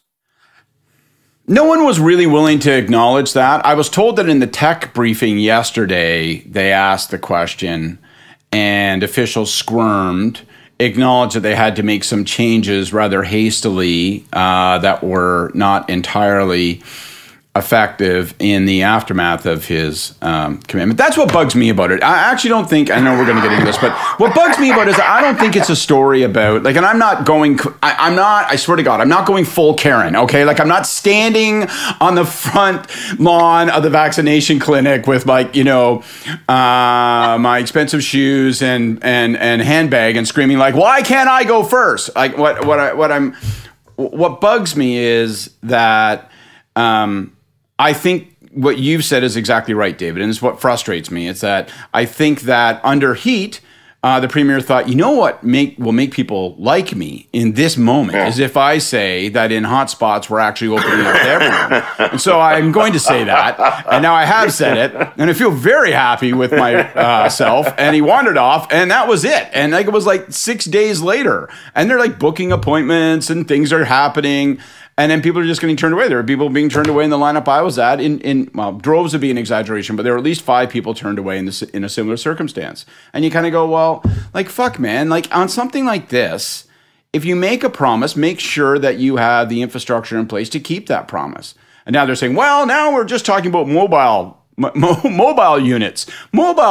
It's oh, yeah, well, I'm listening. And I hear the jingle jangle. Oh, it's the guy who's got the knife sharpening truck. I'll go chase him. Oh, wait, now there's a vaccination truck. I'll go run after that one. Thank you, Doug Ford. I'll just stand in my driveway with my arms extended until the truck drives by. Just it's all bullshit, obviously. He just made it up. Well, we're going to talk about Ford. We're going to talk about Ford later, and we're going to talk about the premiers later, and then Jenni will get. Liberals who obviously don't listen to this podcast claim that Jenni is a Ford apologist, which she will get to demonstrate later on in the show. It's not been my observation, but let's see. I actually want to I agree with I get a lot of hate on Twitter, and I actually don't I don't understand. Change your life, then, Jenny. Come on. Scott's been more of a Ford apologist in the last year. I knew that was coming. I could smell that dog being put on the queue. I could smell it. I knew it. Well, I'm off the Ford apologist campaign bandwagon. Let me tell you that bandwagon. So it's like the first part. It's like a game of ding dong ditch. You know, it's like doorbell goes, and you're like, oh, hey, it's Doug Ford and our vaccinations, and then you open the door, and it's him like laughing and running down the street. Like, you fucker, come back here with my vaccine. I just want to point out to you that when we're talking about Ford, and if you don't want to call him Doug anymore, Scott, if you're tired of calling him Doug, that I did establish in 2018, according to a review and an official report by the Canadian Broadcast Standards Council, that you can call Ford a dick, and it's fine. I recall that. See, you and I are a little different. Yeah. When I get cross, I refer to him as Douglas. That's how you know I'm losing my cool. All right, so normally we talk about politics in this show, but Don Drummond was our guest this morning. Don is one of the smartest people I worked with in government, a great economist. And was obviously a central part of the fight to balance the budget in the 1990s. He's outside the consensus of economists who say deficits don't matter anymore, money is plentiful and free, and we should just be spending away. He's way outside that consensus. He thinks the amount of debt that we're already racking up is very, very large and could become very problematic if interest rates rise, and he does not believe that inflation and interest rates will not eventually rise. And the second argument he makes is intergenerational fairness, which is we decided to spend all this money on the CERB and the wage subsidy and all this stuff quite appropriately to cushion our society against the pandemic. There's no long-term benefit from that. That's not investment in infrastructure. That is current levels of consumption.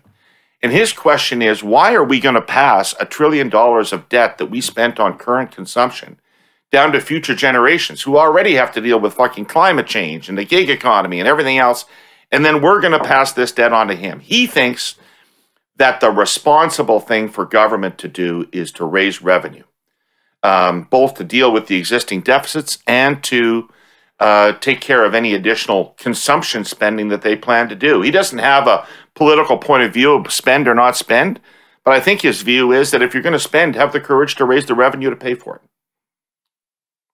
Well, absolutely no one is going to do that leading into an election campaign. Like, there's less than 0% chance. And I think we've seen there's policies that are being bantered about where the Liberals have said that they're obviously not going to implement the capital gains on revenue that you get from real estate from selling your house. If the Liberals are going to do that, that's something my guess will be that they realize that they have to do for the economy after the next election. But I think he may be right. I'm not saying that he is, but no political party or no serious political party, Liberals, Conservatives, definitely not Conservatives, are going to campaign and say, you know what we got to do? You elect me and I'm going to raise your taxes. No, nobody's ever won on that platform, for sure. But does it have to happen at some point? Well, you and I have worked with Don for a long time and have known him for a long time. So I am not going to pretend that I can hold my own in a policy discussion with Don Drummond. But I'm going to say, nevertheless, there are some things I agree and some things I disagree. I think that I agree that inevitably there will be one of the consequences of what's happened in the past year or two is that there will be a discussion about raising revenue by lots of Western governments, and we're starting to see it already, right? We see Janet Yellen saying, "Can we raise taxes on corporations so we can avoid a race to the bottom? We don't make it a competitive thing. Let's try to move in a coordinated way among nations." I mean, that's the first step, right? Is that the first place you're going to go if you want to raise revenue is you raise it on the corporations, because that's less politically unpopular, and you can make a policy argument that that's a better balance anyway, and then that's correcting something we've let get out of whack over the last 30 years. I also think there will be other kinds of responses down the road from governments. We may find that other governments say, "Look, we've got to raise revenues to pay the bill," and that sounds unpopular, but maybe at some point that will become a test of political will that if governments pass, they'll get rewarded for, in much the same way that for decades you couldn't get rewarded for tackling the deficit and fiscal austerity. But we know by the time we got there in 1995, it wasn't just something that you could do, it was something that you had to do, and you got politically rewarded for doing it. So maybe that will happen even on taxes down the road, but it sure seems invisible to the eye now. The final thing is, I think there will be changes, there will be demand for other kinds of policy responses. And I think and it'll feel like Kobayashi Maru. Like people will go, wait a minute, right? We built up all this debt. Now we can't afford it. We have to raise taxes. There we are, Kobayashi Maru. Look at that. God love him, Kirk, most beautiful bastard. And I wonder if governments will say, you know what we have to do? We have to convene a G20 and we have to talk about how we establish the rules of the game. If we can forgive debtness, if we can forgive debt in the developing world and among HIPC countries, maybe we can develop a strategy to forgive our own debt. Maybe they'll just say, we'll just see if we can policy magician our way out of these obligations. It sounds silly, but don't be surprised if they try to do it. Final thing I would say is I don't entirely agree with Don in terms of diagnosis. When he says, well, we did this in order to cushion the blow and that it was just in order to sustain consumer behavior and consumption, I don't think that's fair. I don't think that's true. We did it to keep the economy from grinding to a halt and from households to falling to threads. And ultimately, the savior of all of this will be growth. We hope it'll be growth coupled with low interest rates, so it'll allow us to chip away those debt levels. But it's going to be growth. And there would have been no growth if we had permitted things to literally burn to ash. There's not going to be any growth anyway. Growth has been less than 2% per annum for years and years and years, right? And we've got to find a way to fix that. We keep thinking, well, if we can get growth to 4 or 5%, we can pay for all kinds of shit. But we can't get growth to 4 or 5%. We never have. Well, I don't know. I mean, we have not, but because we have not doesn't mean that we cannot, and we're going to have to sort of we're going to have to figure that out. But I know this: if we had done nothing and permitted households to sustain on their own, differentiated as they are by income level and opportunity, to sustain all that burden, there would be no growth. There would not be 2% growth next year. It would have collapsed people and broken us.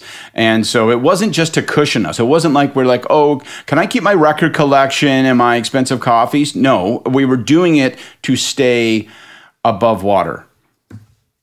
Okay, Boomer. Yeah, it really is putting today's problem and just pushing it forward. I get part of that, but I think that's too simplistic an analysis. I don't think that's fair. The next generation wouldn't have been better off if we'd allowed the economy to crack like a vase this past year. Ask Sam. Okay, so, last weekend, and things move so fast in politics now, in the media cycle, that people may have forgotten. But last weekend, there were 2 national party conventions. The Liberals and the NDP held their party conventions. Jenny, did you happen to observe any of the Liberal convention, and what did you think? I did. I did. I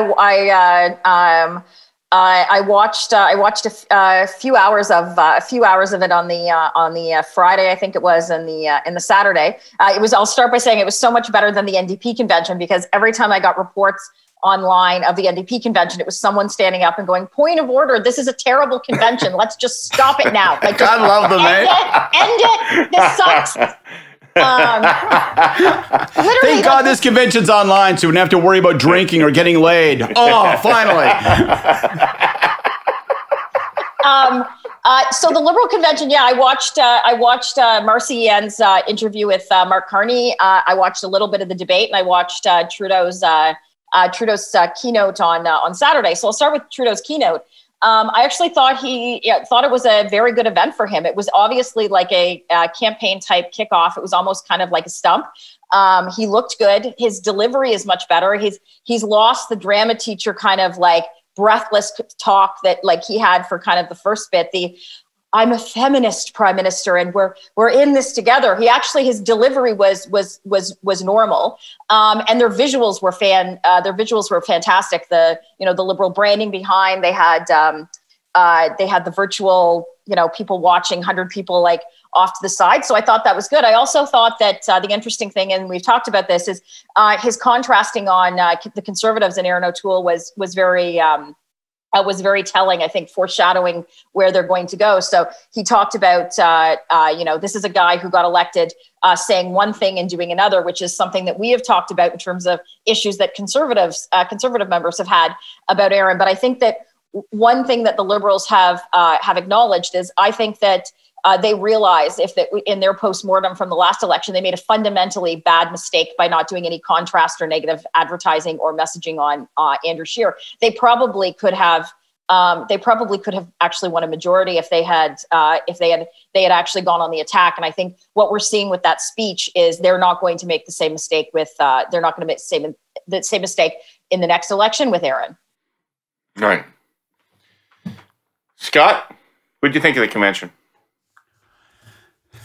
Well, I think political conventions are like what my grandma Kerr used to say about children in the 1970s. They're better seen than heard. And so I like a political convention, particularly in the age of Zoom, that looks pretty, gives me a nice, tight, clear message, has some boring coherence, and I don't have to think about it, and then goes away. And so I rank the Liberal convention pretty high on that.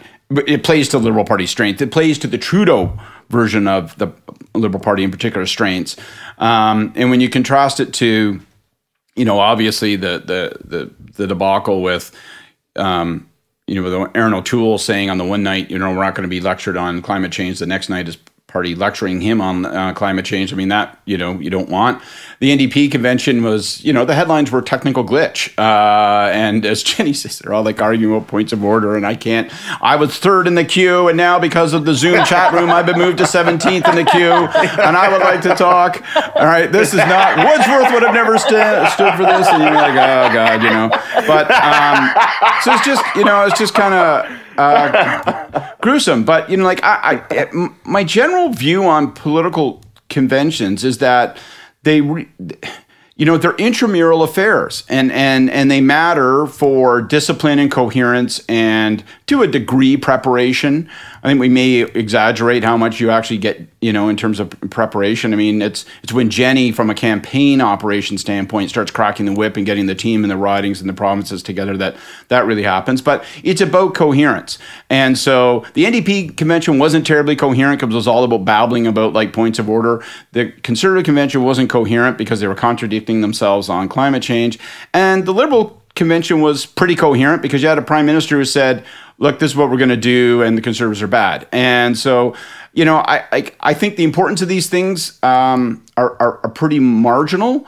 But, I think if we're scorecarding them, the Liberals had a much better one than the others. Oh, do you agree with Jenni about Trudeau's speech? Yeah, I do. And I thought it was notable because the breathiness and the theatricalness of his presentation style. It's not like there's been an arc for him as a prime minister and as a leader. It isn't like he started out 8 years ago at this point and he's improved steadily to that point. Like I found that he was very breathy, very theatrical initially, then it got better, and then it's plateaued. And I thought that in this speech, it was noticeably different. I thought that he seemed a lot more, it was as professional and as presented as you always get from him, but it was just a little less, it felt a little less packaged. It felt crisp, not just bullshit marketing. And that's good for the Liberals and bad for the Conservatives, because he showed that he can drive home what he wants to be seen as, and he can drive home what he wants to define the Conservatives as, and he seemed to be very comfortable doing that.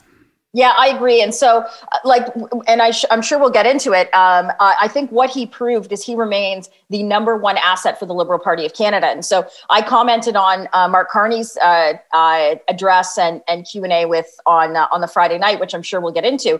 And that was a hot take. That was a hot take. I'm sure you've reflected on that since. What do you mean? I I'm stand by joking exactly what I. What my point was, like, I had people like, the Conservatives are so afraid of Mark Carney and all this kind of stuff. It would be the absolute opposite. What that convention showed is that Justin Trudeau is the number one asset for the Liberal Party. He remains to be so. The party right now, the image of the party, the branding of the party, the messaging of the party, it is secondary to him as a leader, as a prime minister. And Conservatives are going to hate me saying it, but you have to actually it is a fact of the matter. Like I as a Conservative would much rather there be a leader like Mark Carney that we're running against, because they don't have the cachet. Like Trudeau proved, like what I've seen, like what I saw during that convention is he remains to be a somewhat larger than life figure within Canadian politics, someone that has not been in my generation. Like I was just a kid when Pierre Trudeau was prime minister. And so I think for the Liberals going into the election, whether it's going to be in a month or 2 months or 6 months, what this convention proved is that our number one asset going into this is Trudeau. Can I drill down on Carney for a second with you, Jenni? Because a lot of the pushback against Mark's appearance was about his status as an elite person, his background and history and what he'd done, etc. And I'm just trying to understand, let's say, for the sake of argument, that when he was governor of the Bank of Canada, he had been in discussions. So, I mean, Conservatives have suspected he was a Liberal for a long time, dating back to 2012 or whenever the fuck it is. But what if instead of that, he'd been signaling that he was conservative? The vacationing with Scott Bryson. Right. So what if instead of that, he'd been signaling that he was a conservative, that he'd been vacationed with a conservative, or that he had been in discussions with Stephen Harper about possibly coming into politics back then? And then he came out now and asked to speak to the Conservative Convention and said, I want to identify as a conservative. I mean, would the party, and I'm asking for a genuine answer, would the party be excited about him in that context, or would the party still say, that's the kind of person I'm not interested in politics? That kind of elite, big-headed, Davos thing, that's just not who we are. But that's a hypothetical. You can't, like, how can you answer that? Like, it's a hypothetical. That's not the case. Well, but it's not that. But he chose to not identify as a conservative for whatever reason. It's nothing inherently about his background or his Davos-ish credentials that meant that he couldn't have ended up as a conservative. No, but he's a Liberal. I don't know why we're having esoteric decisions. He's the former governor of Bank of Canada, governor of Bank of England. Well, it's not an esoteric decision. I'm trying to figure out. Well, but that's. I'm trying to figure out if you don't like him for those reasons, or if you don't like him because he's a Liberal. I'm giving analysis. So my analysis on this is that he is a guy. This is the problem. A guy like Carney is going to have. So he's dipped his toe every once in a while in politics. We talked about Brexit and his commentary as the governor of the Bank of England last week. He's a guy that talked about, I talked about on Twitter, talking about humanity in the markets. I understand what that is. But what does it practically mean? He's a guy that's the vice president of a company that owns major non-renewable resource projects around the world, including doing deals with the Chinese government, which kidnaps Canadian citizens and keeps them for no reason at all after like a 3-hour trial. We've got the two Michaels. So for Carney to go and say, we're in this world now where there's humanity in the markets, I find it a little bit rich because it's not really putting your money where your mouth is. Okay. Let's park Mark for now, unless Scott, you got something you want to say, because he's going to come. He's going to come on the show, and we can have a fuller discussion after he's been on the show. I do want to say a couple things. Sorry, I want to say that I thought that his I was glad to see that he didn't play it cute, like we talked about on the podcast last week. I was glad that he said, look, I'm going to do everything I can to help the Liberal Party get elected. I was glad that he didn't try to, do that nudge and wink thing. So I thought that was welcome. I thought that the Conservative responses we're talking about right now to him, I think it highlights a problem for the Conservatives, which is that, the reasons that were articulated that the Conservatives didn't like what they saw with Mark Carney is because of who he is. Oh, he's a fathead, a Davos-ish guy, all the stuff you said. With a sprinkle of, we can't really buy any of this stuff he talks about.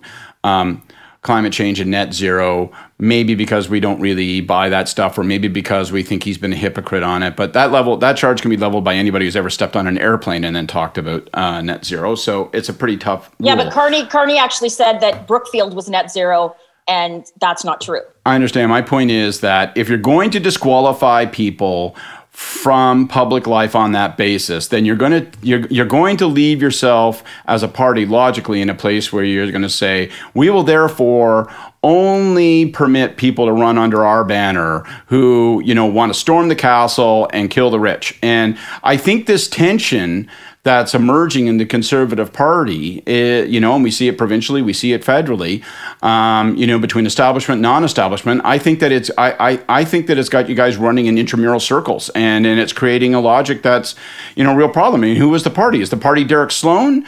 Is the party Aaron O'Toole? Aaron O'Toole is an establishment guy who dresses up as a non-establishment guy on social media sometimes, and then he finds himself trapped between those things and looking like a horse's ass. So I think the reaction to Carney, and there are lots of things you can criticize about Carney. I thought the reaction to Carney highlighted a big problem for the Conservatives. And no, I think it's a big problem for Carney, because this is going to be people want authenticity. There has to be some. So if Mark Carney wants to be a multimillionaire elite, then own it and wear it. But you can't go and lecture people about what they should be doing and how they should be living their lives, making millions of dollars talking about climate change, and work for a company that invests in the Middle East and South American non-renewable resource projects with the government of China. I just think that's the hypocrisy that Carney has. And I think that because he hasn't been in big P politics like we have been. He's obviously a talented guy. He's obviously extremely smart. But being in politics actually is also a learned skill. And so people coming into it may actually underestimate that. But he's coming into it saying one thing and doing another. And I think that that's the problem that he is going to have when he decides whether he is going to run, because what you say publicly, you're going to be judged on. And he saw that when he went out in February and said that Brookfield was a company that was already net zero, and they came out and disputed that and said, oh, we're looking at being net zero kind of by 2050. So just give us 30 years and we'll be where Mark says we are now. But the question is, it goes back to what David said. I mean, the question is, if someone that accomplished in the same way as Mark, and there aren't many of them, but if somebody as accomplished as him in the same way as Mark came forward and said, Jesus, I want to run for the Conservatives, would the Conservatives go through this big, long form of, are you sufficiently anti-elite to get into our clubhouse or not? Or would they say, fuck, man, we're thrilled to have you, and you would defend all those things as opposed to turn them into points of criticism and attack? Defend what? Like lying about the companies he works for? Well, that's your characterization, but he did. But okay, but Scott, if I came out and said, if I came out and said Brookfield was net zero currently and they weren't, what is that?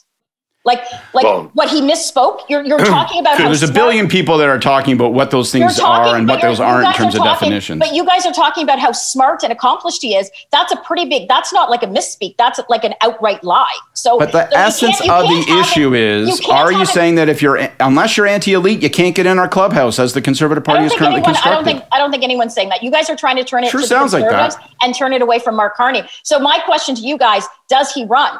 Like, does he actually like put his money where his mouth is and run? Because he will, like, once he steps over that line, once you pass the Rubicon, now you are now a public figure, and what you say and what you do and what you have done in the past is under scrutiny. I hope he runs, but he's got work to do, obviously. The reason I thought it was a legitimate question was, you know, when Ian Brody was on the show and we talked about the formation of the Conservative Party of Canada, one of the differentiators that he wanted to make with the PC party that had preceded it was that the PC party privileged the Laurentian elites, to use the current the current terminology, and treated the populist wing of the party as if it was the crazy uncle to be kept in the attic. And that the part of the purpose of the Conservative Party was to banish those Laurentian elites and to empower the populist wing of the party. And so I'm wondering whether the party is genetically predisposed to reject people like Carney. Well, people that kind of run in Mark Carney's circle seem to want to run for you guys. So like it really is it's a conversation that we could run in, like we could run around. Like we normally talk about my party, and you like so talking about like kind of your party is something we haven't done. But at the end of the day, this goes back to the issues that Aaron is having. It's the issues that Scheer had, and why people now can see what one of the things that will go unheard, like will go unsaid about Stephen Harper, except for political people and nerds like us, is the fact that he had such a broad coalition of conservatives. It was the populists and the reformers and the fiscal hawks, and they're, downtown Toronto supporters, downtown Montreal supporters. But the fact of the matter is that it's all an intellectual discussion. At the end of the day, the Mark Carneys, the Michael Ignatievs, they're liberals. They want to run for your party. So the question goes back to, and taking it away from the intellectual discussion, does Mark Carney run? Does he dip his, like he does more than dip his toe in, and where does he run? All big questions. I don't know. I hope he runs, and when he runs, he'll get challenged on all those fronts for sure. But, so does he run in Ottawa or does he run in Toronto? Because the rumors I've heard is that the party wants him to run in Toronto. He wants to run in Ottawa. Ottawa, there's less options. There's only one seat available for him to run in Ottawa. That would be fun to watch.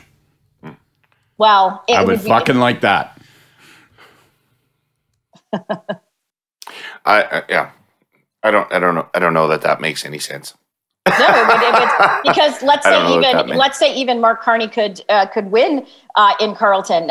It's not going to be a fun experience for him, because most conservatives I know, even ones that really are not as keen on they're not as excited going into the election as they have past elections. My guess is that there would be a coalescing of support if that was the case. So if I was the Liberals and I seriously wanted Mark Carney to run, I'd be looking at probably a seat in Toronto that would be a lot easier. Make it St. Paul's, like Carolyn Bennett can retire and him and Christia can have like ridings that like border each other. I don't know. So I gather we're to infer, Jenny, that if he runs against Poilievre, that you intend to be active in the riding. Well, I don't know what you mean by active in the riding. Like I donate to Pierre's campaigns. I mean that you would take a sword, be kneecapping Carney every day, foothills of Mordor, and you would travel to Carleton, and you would swing it with might for 36 straight days. No, listen, Pierre has a good team. Pierre wouldn't, if that happened. I think that Pierre probably has it handled. He probably doesn't. doesn't need my help. I'm happy to knock on doors, but Pierre has a very good track record in terms of taking on cabinet ministers and winning political battles. It's probably the one of the biggest strengths he has is you guys continue to underestimate him every step of the way. I don't underestimate the guy, but okay. I got to tell you, NDP. All right, forget it. But no, go ahead, Scott. Go. Sorry, I didn't mean to interrupt you. One of the issues I wonder about when it comes to Pierre Poilievre is, he's intensely motivating among conservatives. But, he's the Kenny Linzman of Canadian politics, the Canadian conservative politics. He's the kind of guy that, conservatives like. I love watching him run around the rink and prod people and drive other people crazy. But, Kenny Linzman doesn't win the Hart Trophy. Kenny Linzman doesn't win the Rocket Richard Trophy. Kenny Linzman doesn't win the Cup. So, I just wonder, like, sometimes he seems so bare-fanged partisan and so sharp. And, don't you at some point want to not just be the guy that, like, why carry all of the party's partisan baggage and always be the tip on the at the end of the party spear? At some point, if I were him, I'd be like, you know what? Like, I'd like to be known as something other than the hatchet. And, I know you're not going to agree with that, but like when I saw his statement on Mark Carney, I kind of laughed because I was sort of like, it's just like, and here's something about him, and here's another thing about him, and here's one more fucking thing about him. And you're like, obviously Pierre Poilievre is smart and talented and is a tremendously able communicator, but we only see the guy swinging a bat. But that's partisan politics. Well, it's not everything, though, when it comes to, trying to get the top job ultimately. I mean, it isn't just about calling your opponent an asshole. And Trudeau is ruthlessly partisan. They just have much different styles. Politicians that aren't partisan are the guys like Bill Murno, who end up flaming out, which Pierre was helpful in helping him flame out. So we can talk about tone. Well, Bob Dole never got to be president. In 1976, he talked about democratic wars, and it tarnished him. And so I guess. I'm just wondering, like, people have different styles, and obviously it's a partisan arena, and there's no questioning his capability in that respect. He's got a bag full of credentials on that. But, is there more to a successful career in public life? And if he wants to have the top job someday, won't he need to show different sides of himself to the Canadian public? I think he has. I don't. Okay, well, we can agree to disagree. We've talked ourselves right past the NDP convention. We no longer have time to discuss the NDP convention. That's a shame. That's awful. Because we have to talk about nothing, though, right? No. Well, because what we have to talk about this week is what appear to be pretty significant developments politically at the provincial level. So. There's polling out this week that shows that the approval ratings of all of the premiers are diminishing. Some of them quite dramatically. Nobody's in as much trouble as Kenny, and we'll get to Kenny in a second because it's more complex than just COVID. I'm pretty sure with Kenny, but Ford has taken a big hit, and even Legault's taken a significant hit. Pallister and Moe are in the toilet. So the halo effect around all governments that occurred through much of the first year of COVID appears to be leaving. And so my question is, how much trouble are these governments in? And will this trend move to the federal level as well, which we haven't seen it do yet? Well, I would just like to say, Jenni? I feel I've been ahead of the curve on criticizing the premiers. People are getting to where I was last March and April. I think for some premiers it's very bad. And if you look at the Leger numbers that came out this week, the drop in approval ratings for like a premier like Doug, for example, he went down almost 20 points in 2 weeks. So that's significant. Like that's not a small drop. And so I think there's probably premiers are in different, it depends on where they are in the election cycle. Moe can kind of be in the toilet in Saskatchewan now, but he just won a majority. Same with Horgan. I think for Doug, it's more troubling if you're sitting there getting ready for his election campaign, because he's 14 months away, less than 14 months away to when the election is going to be. And so I think as kind of COVID, as you know, we've talked about this, and not to get totally into the COVID side, is as people are learning to live with this, and as other countries are kind of getting out of COVID, the whole "we're all in this together" stuff is wearing thin, and you know, one of the very smart moves by Trudeau is from the get-go basically leaving all logistical decisions, like federal government's going to give money. And by the way, fuck up vaccines, but the provinces are going to fuck up the delivery of those vaccines so much that people forget about that we didn't procure enough of them. But the province, and they wanted to all front and center go out and announce lockdowns and restarts and school closures and schools back.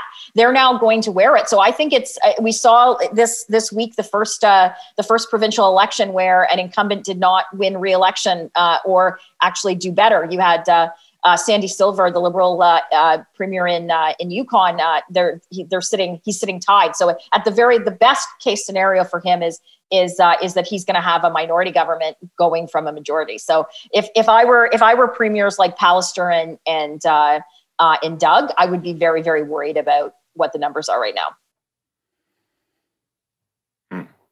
I'm not convinced it will bleed up. Scott, you got a take? Yeah, I'm not convinced it'll bleed up to the federal level, but I may be wrong. I agree with you, Scott. I agree with you. And I'm not sure it will be as intense countrywide. I think it will vary jurisdiction to jurisdiction. I think premiers that, it goes back to what we were saying at the beginning of this when I talked about the example that my family went through this past week. I think one of the big dangers is that as people's anxiety about the variant rises, particularly in Ontario, there's this tension that's very difficult for politicians to navigate, and so they do cosmetic measures when it comes to lockdown, and then are forced to do more serious measures on lockdown, and then knowing that vaccines is really the way to ultimately fix this, they feel pressured to make promises that they can't deliver on. And so I think that one of the critical things you've got to do right now is be really, really careful about promises that you can't deliver on. I also think that I think we can have, nobody's going to be interested in this, and politically it would have been impossible because nobody was going to say, all right, for the purposes of the pandemic, let's be a unitary state in the nation of Canada. But I think you can have a really interesting argument about whether it would have been better to have had a national strategy on rollout. I think it's really important for the provinces when it comes to how much they did delegate to individual health units, and I think it's a big source of problem for Doug Ford. I think you've got there's not consistent clarity on rollout from the province. Then you've got 34 local health units. You've got different situations on the ground in different parts of the province. Then they're facing issues with, it isn't so much that you don't have the doses right now in Ontario, it's that they don't have doses in certain places. But boy, telling people in Ottawa that they're not going to get many doses because although cases exist, they're really running rampant in Toronto, and so I want to put them there. That ain't politically popular.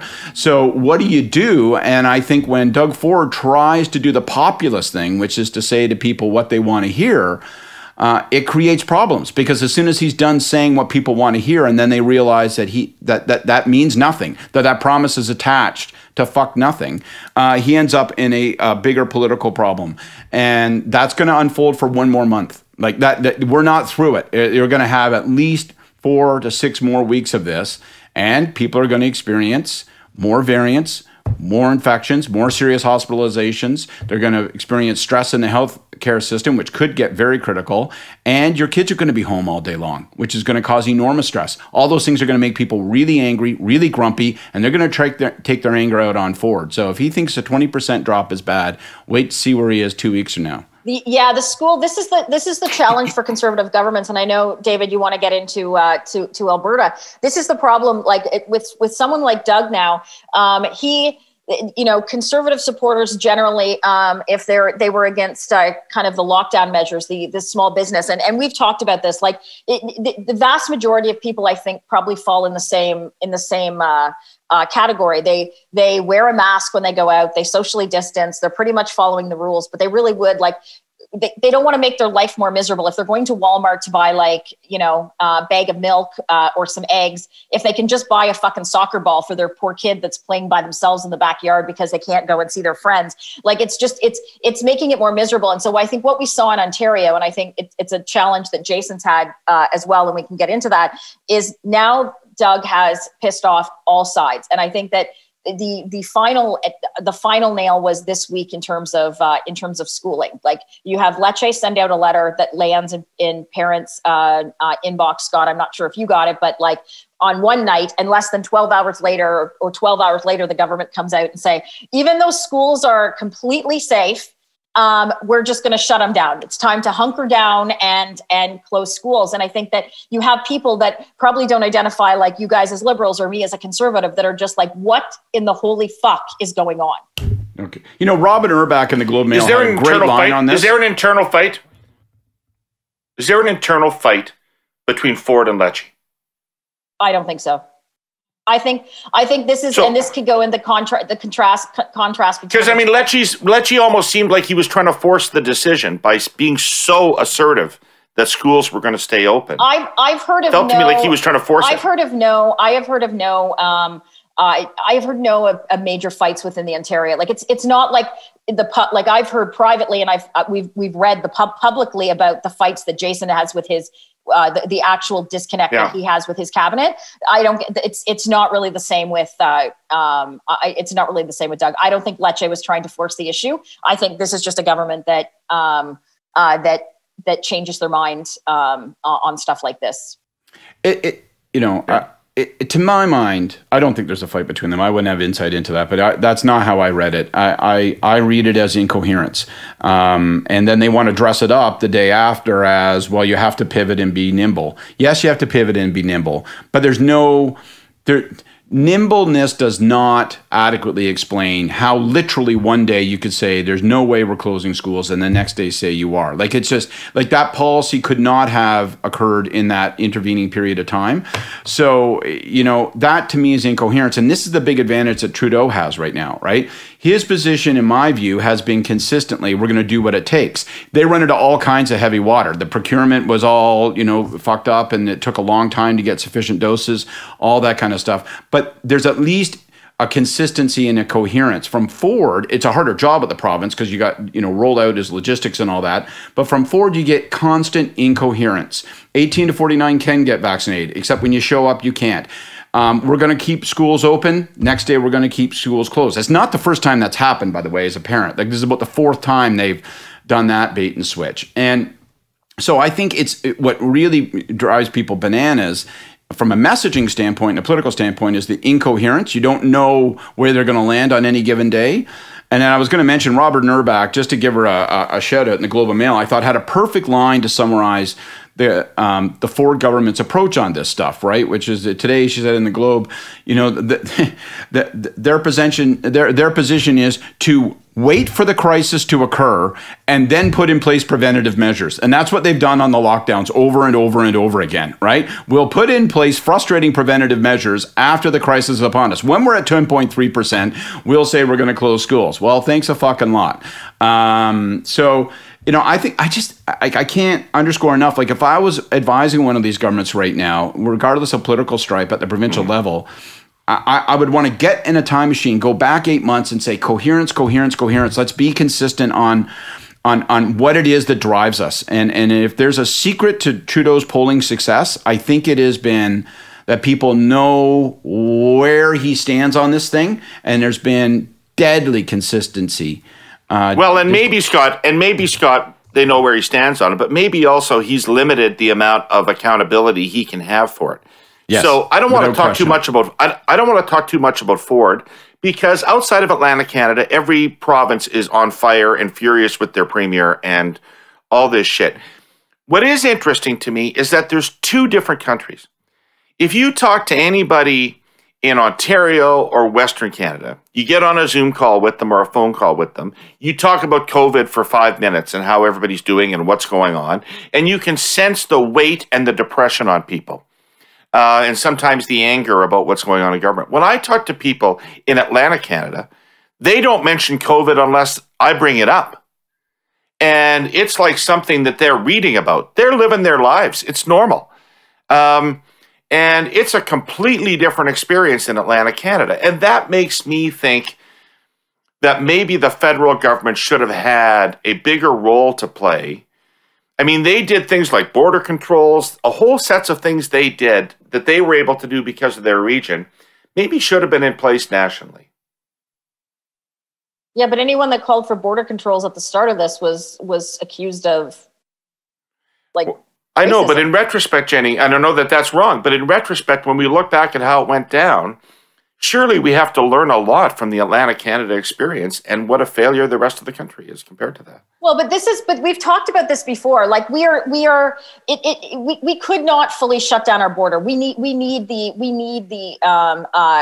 trade with the U.S., but there could have been simple things that could have been done. Like we've talked about this for several times over the last year, that any essential workers like truck drivers or people that are like long haul truck drivers, there's no testing. And I'm not saying we've talked about this before. I'm not saying that those guys that are going across the border 4 or 5 times a week should quarantine the whole time. But why isn't there some rapid testing program? So the vast majority of people that come into the country, we hear about quarantine hotels, we hear about snowbirds, we hear about people coming in. The vast majority of people that actually come into Canada's border do not actually get tested. They don't fall under the quarantine rules. They don't get tested. So if we're wondering where the variants are, that's obviously how they're coming. That's obviously how they're coming in, because there are so many people that are exempt from actually having to follow the rules. They don't get tested when they land. They don't have to quarantine. And so the federal government could have actually very easily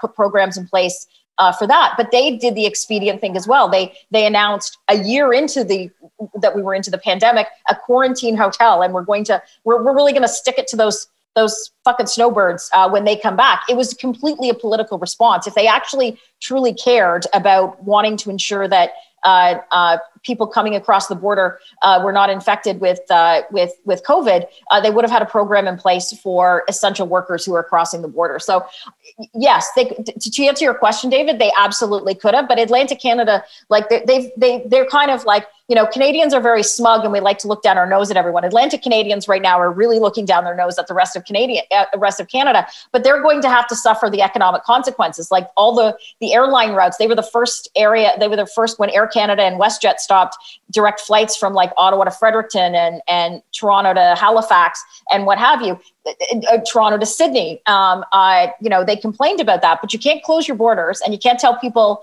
that they can't travel to your region and they have to quarantine for 2 weeks, even if they're coming from Toronto, and not expect that there's going to be economic consequences to those decisions. All right. We got it. We can't let this week go by. We're not going to be able to have a full enough conversation, but we can't let this week go by without talking about what's happening in Alberta, because it's so fucking interesting. Okay? So since the last election, Jason Kenney appears to have lost half of the support he had in the last election. And it has not really gone to the NDP. Some of it's gone to people being undecided, and a big chunk of it's gone to the Wild Rose Independence Party. So it's breaking off to the right. At the same time, the Alberta Liberal Party and all this stuff has disappeared, and the center-left appears consolidated behind Notley and the NDP. So Kenney has this public opinion problem where he's suddenly now losing the election to the NDP because his right flank has splintered and the left has consolidated. And at the same time, the far right flank of his, well, far right, that's an unfair characterization. Largely, the right side of his caucus and the rural side of his caucus is publicly breaking with him in an unprecedented thing. When's the last time any of us saw a quarter of a caucus, federally or provincially, come out officially against their premier or prime minister? I've never seen it. So it's wild shit that's going on out there. And Jenni, do you have a sense of what's really at the root of it? Well, it seems if you based on media reports, I think it's more than just what would be seen as the conservative wing of the UCP. Of course, there was a merger like what we had. So you have former members of the Wild Rose, former members of the PC Party.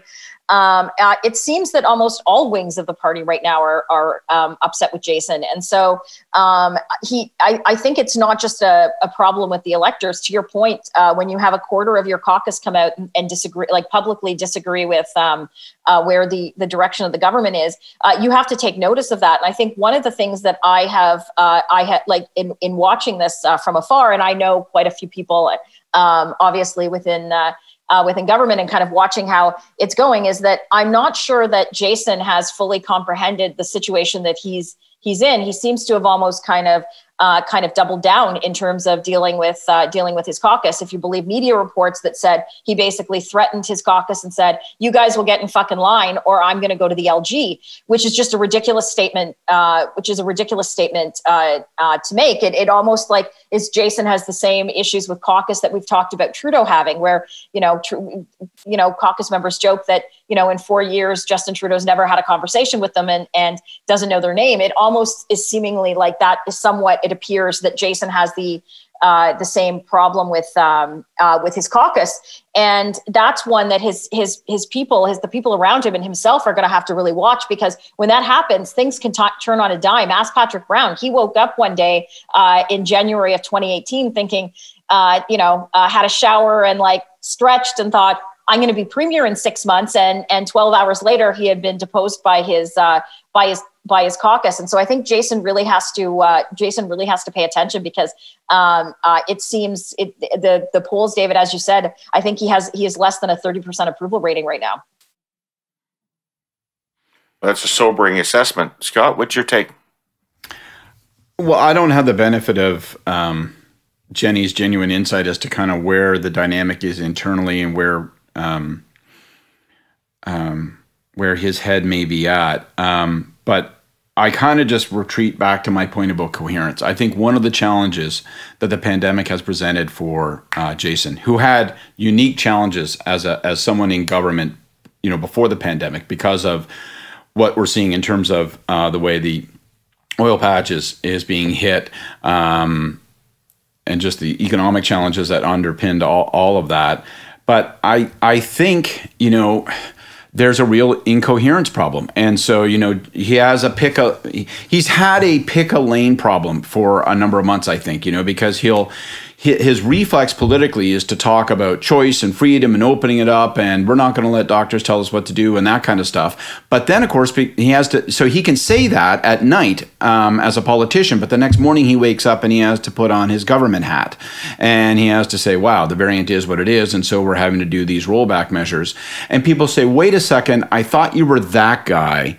It turns out you're this guy. The people who want him to be this guy never really trusted him, and they're dissatisfied with those measures. They don't think he's sincerely that person. The people who thought he was that guy, it was all freedom and choice and let's let it rip, they feel betrayed. And you end up in this world where you're trapped between those things. And that's a bad place to be. That's a 25-30% place to be. And he's got to get out of that place fast. And the problem is that the circumstances don't permit him to easily walk away from that place. He's got to get through the pandemic. And so, I guess one of the things I wonder about is, will he be forced? I mean, it makes no sense on the face of it. You don't want to be forced into an election. But what tools do you have available as the premier if you're facing this kind of internal dissent? This sort of brazen willingness to criticize you in public and call you out. What instruments are available to you other than the threat of election and the loss of their job to try to put those people in place? And it's not obvious to me that those people are necessarily motivated by that fear. They may say, "Fuck it, we don't care. Let her roll." So it's a tough political spot, but one wonders if he's going to be forced to make that threat more times in the future, because I don't know what else. Like, he can't just take committee assignments away. I don't think that's going to get the job done in this case. Well, or he could actually try. He could actually try to build consensus within his caucus. I think that, listen, if he was to go to the polls right now, he would lose, and so Jason Kenney's legacy would be that he, despite his caucus, he went into an election and at this point lost to the NDP. So I don't think he wants that legacy. If you're going to go to the polls or you're going to make that threat, Boris Johnson made that threat to his caucus over Brexit. He said, you'll support me. The difference is, as conservative voters, people that voted for Johnson supported Boris Johnson's position on Brexit. The problem is if Jason Kenney makes that threat to his caucus and say, I'm going to go to an election on this, the vast majority of conservative voters are going to be like, all right, well, fuck you guys. I'm going to vote for Wild Rose, or I'm going to vote for the Maverick Party, or I'm going to vote for someone else. Or what happens to conservatives more times than not when they lose is, I'm not going to vote. And so I think it's one of those things. Like, if you're going to make a threat like that, you have to be willing to actually do it. And I'm not sure Jason is willing to. I don't see evidence that he's actually willing to do it, because it would be political lunacy. Right. Last note for now, Jenni, if you had to bet, do you think there'll be some Wild Rose Independent Party MLAs after the next election? Well, if under the political circumstances that there are now, I would say yes. Yeah. And I think it'll be very interesting. All right. Okay. Go. And I think it'll be very interesting. You got to finish that sentence. No. I think it'll be very interesting. It's going to, the West is going to be a real area to watch after the next federal election, because everyone usually is like, how does Ontario vote? How does Quebec vote? I think depending on what happens in the next federal election, whether it's now 6 months, a year, it's going to be very interesting to see how, depending on what the results of that election are, how people in the West actually, what their feelings are towards the government. I think we could be looking at a very interesting dynamic, more like a little bit of late 80s, early 90s kind of dynamic. Right. I feel that too. In the prairies, I feel that too. All right. We're out of time. Time for our Hey Yous. Let's jam in some quick Hey Yous here. Who wants to start? Scott. Okay, my hey you is to Chrystia Freeland, our Deputy Prime Minister and Finance Minister. I think her budget this coming week is, as advertised, as important as the 1995 budget that Paul Martin introduced. I think it is as consequential as that. I think it is going to be a budget that will likely have a legacy that will last a generation, and therefore it is an important political event. And so my hey you is this. Minister Freeland, please be bold in your policy choices. And now is not the time for turning. Be bold. But also, please be measured when discussing your motivations. It wasn't fair this weekend when people snipped your little sentence there and said that, this was a window of political opportunity and tried to suggest that you were saying that COVID created an opportunity. But that is going to happen. And people are going to assign that. And they're going to be looking for signs that Build Back Better is this great government by management consultant thesis that is driving the current Liberal government. And you're going to have to be big and bold with your policy choices, but measured and precise with your language when it comes to talking about motivation and driving ambition behind these programs. Just cannot give any opening to the likes of the Jennis to say, aha, see, it's one big fucking social engineering experiment. They want to transform Canada with borrowed bucks and make it unrecognizable going forward. You can't permit that. You've got to be precise. So be precise. The likes of Jenni. So my hey you is actually the likes of Jenni. My hey you is to the government, particularly the Prime Minister. I understand the nuances and the dealing with the Chinese government in terms of the two Michaels and other Canadians that have seemingly been kidnapped. But there comes a time where you actually have to comment on it. And I think this week we saw two things that continue to be troubling in this government. One caused by this government, government and one that should be dealt with as government. The government threatened the Halifax Security Forum with no government funding or help if they proceeded to award the Prime Minister of Taiwan with the John McCain Award. John McCain's family, Meghan McCain, came out and called the government weak on that, which they are. We also saw today that a senator. She could have used Craven. Yu Pa Wu, and I probably have said his name wrong. He is a senator appointed by Justin Trudeau, who tweeted out in Mandarin this week that basically saying that if the Canadians have to the Chinese need to recognize Canada's judicial system, and Canadians need to recognize the Chinese judicial system, even though obviously there were no actual trials, charges. There were, a 3-hour court case where no one could watch, and for the Michaels, and they're basically saying that if there's ever going to be peace between the two countries, that Canadians have to acknowledge that the legitimacy of the Chinese judicial system. And so these are serious problems that Trudeau has within his government, and I think that his government should spend more time trying to address them, because they are extremely troubling. More than troubling, it's absolutely awful. And by the way, the approach that the government has taken towards China over the last 2 years has done sweet fuck all. Yeah, that Halifax Security Forum thing seems brutal, and another banner outing for Sajin, who is really ripping it up these days. My hey you is to Jagmeet Singh, who gave a speech to his convention and to the country last Sunday, in which he said that the current Trudeau government does nothing for working people, does not care about working people, is in the pockets of billionaires and multinational corporations, and every decision it makes benefits those interests and is against the interests of working people. And next week, you're going to vote confidence in that government. And anytime they bring something forward, you're going to vote confidence in that government. Well, which the fuck is it?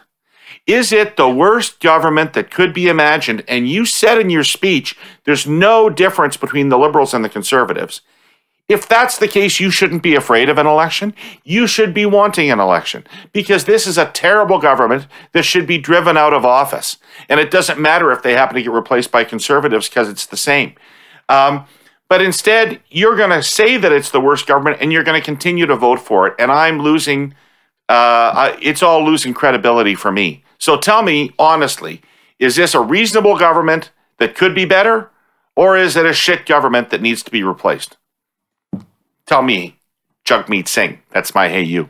That was a great hey you. All right, folks, I want to go.